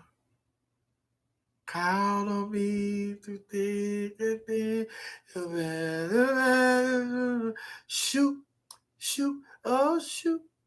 Oh, that's Aretha Franklin. Hurts like hell. Yes, God. Yes, God. Yes, God. My Funny Valentine. We heard that all the time. Yeah, it hurts like hell and count on me. Not gonna cry. Yes, honey. It was a time between those two. I love you too, Brandy. Uh, would you like children? Would I like children? No. No. I've waited too late. I've waited too late. And I have nieces and nephews and cousins and all of that. And then my niece that had a baby, so I have a new niece. So then I have a niece that's like in elementary school, Jada. Everybody knows Jada. They love them some Jada. And Jada loves me. Jada loves being on uh she loves being on social media and all that. Oh, Denzel still here. He wasn't going nowhere, honey. Would you like children? You know what? You know what? Now that I think about him, you say you like children. See, I would, I would like children, but I don't want infants. I would have to take my kids would have to come. They would have to at least be in junior high school, headed into high school. Yeah, because I would love to have kids. I just don't feel like I would have the time. Like the focus now at this stage of my life, I'm focused on things career wise that I want to do that I have not done, and it will take time away from me to be hands on with an infant or a toddler or a child, in elementary. But if it's somebody that's like in the eighth or ninth grade, we could deal with that because they understand, they got the basics of life and they understand what's going on. And so they won't be as needy as an infant or a person that's in grammar school. So yeah, I would. Yeah, but thank you for bringing that question up because I hadn't thought about that before. Because I've always been fascinated. I always like kids, and then I've always like a couple of my gay friends, couples that are married, they have kids, and I have I have been there for like one of my gay kids in Dallas. They have three kids, and I was there. I have been there from the very beginning, and then to just see them today is like mind blowing, and it's just like, oh my God, it's a beautiful thing. It's a beautiful thing, and to know that they grew up in a household with two dads, and they call them by their name. They call them like one of them name starts with the D, so they call him Dad D, and the other one name starts with the R, so they call him Dad R. Dad R, Dad D, because they was calling him because what happened was one of them was calling uh the kids some kind of way. The kids was calling, excuse me, good job. The kids was calling one of them like dad, and then it was calling the other like pop. Papa and Dad. I'm like, no, I'm not Papa. It make me feel like I'm the old one. No, this is Dad R and Dad D. That's how we gonna do this, honey. Ain't no Papas in here. Oh, but yes, honey. And then I have another friend that's in Oklahoma. I, was there when they got their kids. They have three beautiful kids as well. So, yeah. Oh, Melinda, you said I was referring to, like I said, one for their inner appearance than their outer, but that didn't that didn't work. And that ugly bitch still broke my heart. So I'm like you. If the sex is good, no, I'm not like that. I'm not like that, girl. I'm not like if the sex is good. I'm still no. Because remember, listen, Melinda, I ain't gonna say that ugly bitch still broke my heart. Remember, I told you when you go through these breakups, you have to sit down with yourself and figure out what it is that happened and what role you played, what role they played, and everything. And then you have to clear all that out and learn the lesson. What was the lesson you were trying to teach me, Lord? So once you get this lesson, you have to go into your next relationship totally open, totally vulnerable, and you just got to be totally trustworthy. You got to give them your full. You got to trust them fully. You can't go in there thinking about this ugly bitch broke my heart last time. I'm not going through this bullshit with you, and you going there with an attitude with your next relationship. Like no, you gotta open yourself up to be vulnerable because they deserve that. They didn't do that to you. So once you figure it out, and then you're gonna learn something from that relationship. So you're gonna move on, and your next relationship is gonna be better because you are a better person because you learned a couple of lessons from your last relationship. So now you have more smiles on your face, and you're like, "Oh, baby, hey, baby, hey, baby." Hey, because you mad about that other bitch broke my heart. So your new priest come home, your new husband, new boyfriend. Hey, child, that's how looking at the bitch on the inside. It's somebody that eat. Go on there and eat. I cook. What's wrong with her? Oh, don't worry about her. She bad about that last nigga that broke her heart. No, you got to be vulnerable. You got to be willing to be vulnerable. And you got to be, listen, you just got to totally trust the person. You got to get them your heart. You got to give them your heart. And they have to give you their heart. And it's just no ways around it. That's just life. That's how it is. That's how it is. Look at Daisy. Yes, Daisy. I'm talking about Jacqueline Devereaux, my girlfriend. Yes. Uh-huh. And then I have people here in Atlanta. They have kids. Like the bishop over at the what you call it, church. Gay Affirming Church. They have kids. And then I have some people that used to go to Tabernacle. Well, they still go to Tabernacle. They have kids. So I know a lot of gay couples that have kids. And like Flame Monroe have kids. She has 3 kids. So it's like, uh, tell us some stories about Jacqueline. Oh my God. Don't remind me tomorrow. Jacqueline's just a sweet individual. There's nothing I can say. When she was Miss Gay US of A, you know, she was Miss Black Universe. And then it's just like she had her own, she went and opened up her dress shop. They adopted this kid, her and her husband. They've been together forever and a day. And those are 2 couples there are a lot, so I shouldn't start saying names because then I'll be thinking about these other couples. But 2 couples that I met when I was in Texas, they are still together. One is Jacqueline Devereaux and her husband. The other one is Valerie Lohr and her husband. Oh my God. Valerie and Whole man, honey. I love them. I love to see love. I love to see love that works and grow. And that's what I mean. You're gonna grow old together. You're serious. You're serious about this love, honey. It's serious. And that's why I like Jalen and Cardo, because they are a young couple and they look sincere and look like they're in love with each other. And I want that to be real and I want it to last forever, just like Valerie Lohr and her husband, just like Jacqueline Devereaux and her husband, just like my child and his husband in Dallas with the kids, just like the couple that goes to Tabernacle Baptist Church, just like, I want them to just grow. It's just like you found somebody, make it work, make it work, make it work.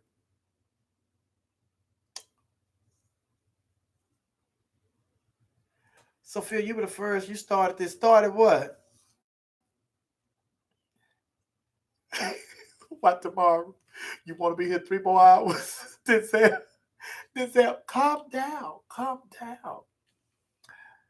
Hi, I'm from Texas. Hi, Enrique Castello.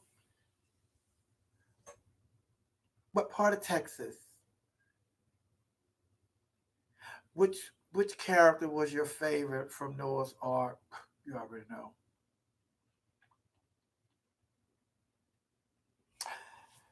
Oh, I love me some the what's her name? My friend Big Mama, the comedian.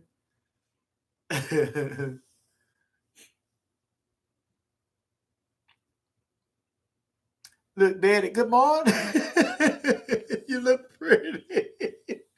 See, Denzel, if we had left, we wouldn't have seen Daddy. Denzel been trying to get us out of here, honey.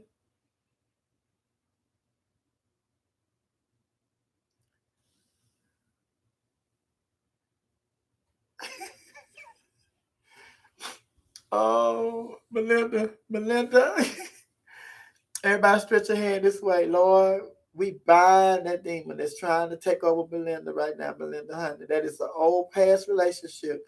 That was something that old dirty bastard taught you that you go forgive him and move on. Because right now you keep on talking about that child the way you talk about it. He has your power, but we remove his name from your lips so that you can regain your power. In the mighty name of Jesus, amen. Be done. And it is so. It is washed away, Melinda.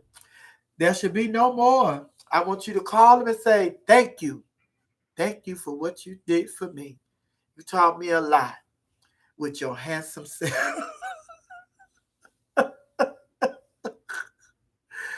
Ooh. All right, we get ready to get out of here, honey. We are getting ready to get out of here because y'all know I have to go back and watch this whole show over. This is 3 hours and 30 minutes. I have to go watch this whole show over because I missed a lot of comments. So you know I have to see what y'all were saying and what I missed and all of that. Tomorrow I will tell y'all the story. Remind me, the story that we have to talk about is when I almost went to jail with my friends that was doing the dirty work. So that's on the agenda for tomorrow. And I love you. Oh, just Dallas. Oh, just Dallas. Oh, you there at Station 4 with everybody that we've been talking about. Yeah, I was there when it was the village station, honey. But anyway, I love you guys. Y'all ready to sing our song? Are y'all ready to sing our song? All right.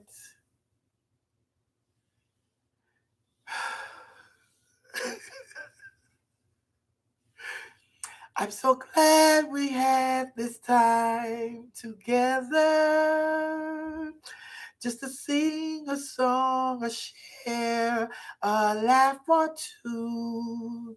And before you ever know it, come the time for us to show it. And we have to say to each other, so long. Carol Burnett.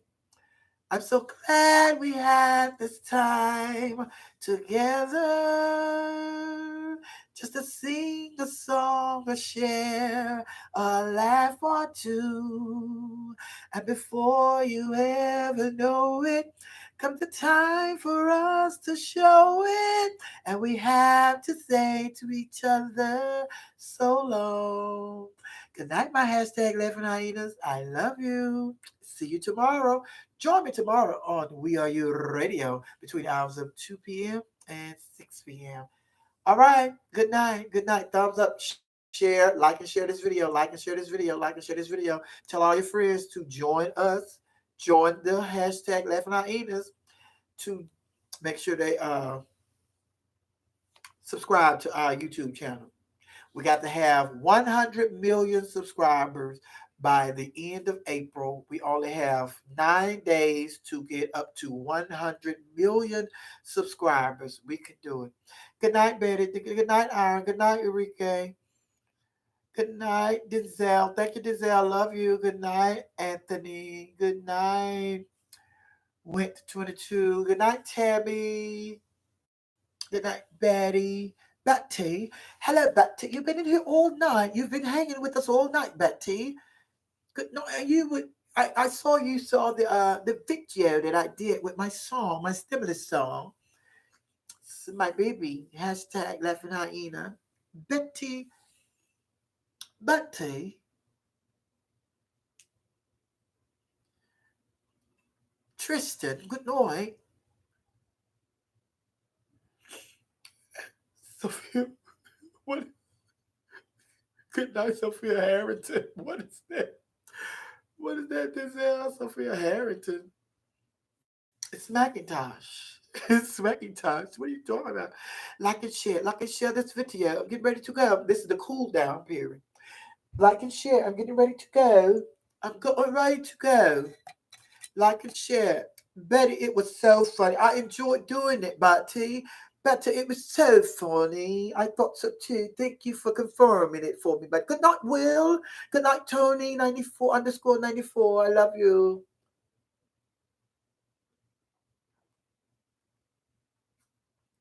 Veronica Harrington's mother. Veronica Harrington. Is that one of the Tyler Perry? That Veronica from that show Tyler? Thank you, Iron. Iron Angels. Thank you, 505. Good night, Melinda. Mother loves you too, Melinda. Good night.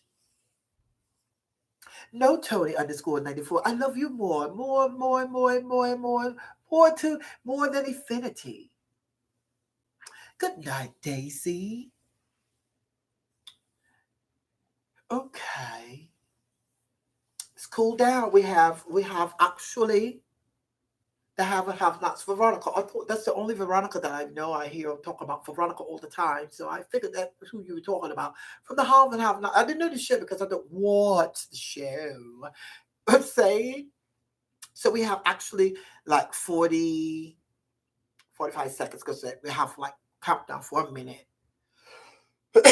Excuse me. I didn't start off coughing tonight, but lately the cough has come. The longer we've been on here. On Tony underscore 94. Well, I love you beyond infinity. Okay. Well, how about I love you beyond infinity? And it's like infinity to the infinity power. So you can drop that Tony underscore 94.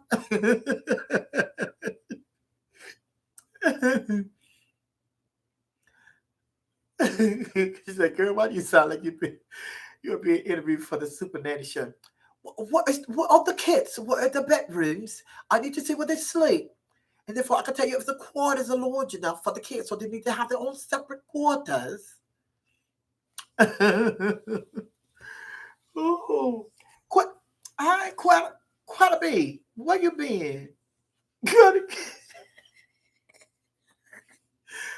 Quetta, are you just getting here? If you're just getting here, Quetta, we're not going to cut it off. If you're just getting here, Quetta. Quetta, are you just getting here? Everybody come back. Quetta's here. Quetta's here. Everybody come back. Quetta B, if you're just getting here, then you're going to have to go back and watch the video.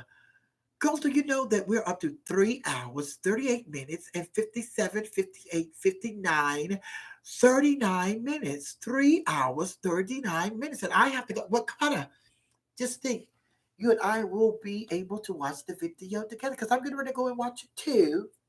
And then I'm going to get up and get me something to eat, something real light, probably some soup. Oh, all right, everybody. Good night. I love y'all. Bye, Quetta. Quetta, go watch the video. And y'all know we got to have 100 million subscribers by the end of April. And we only have like 9 days. All right. Bye, y'all. Yes. Yes. Yes. Yes. Oh. Get out of my face. It's hiding me. I said end. I said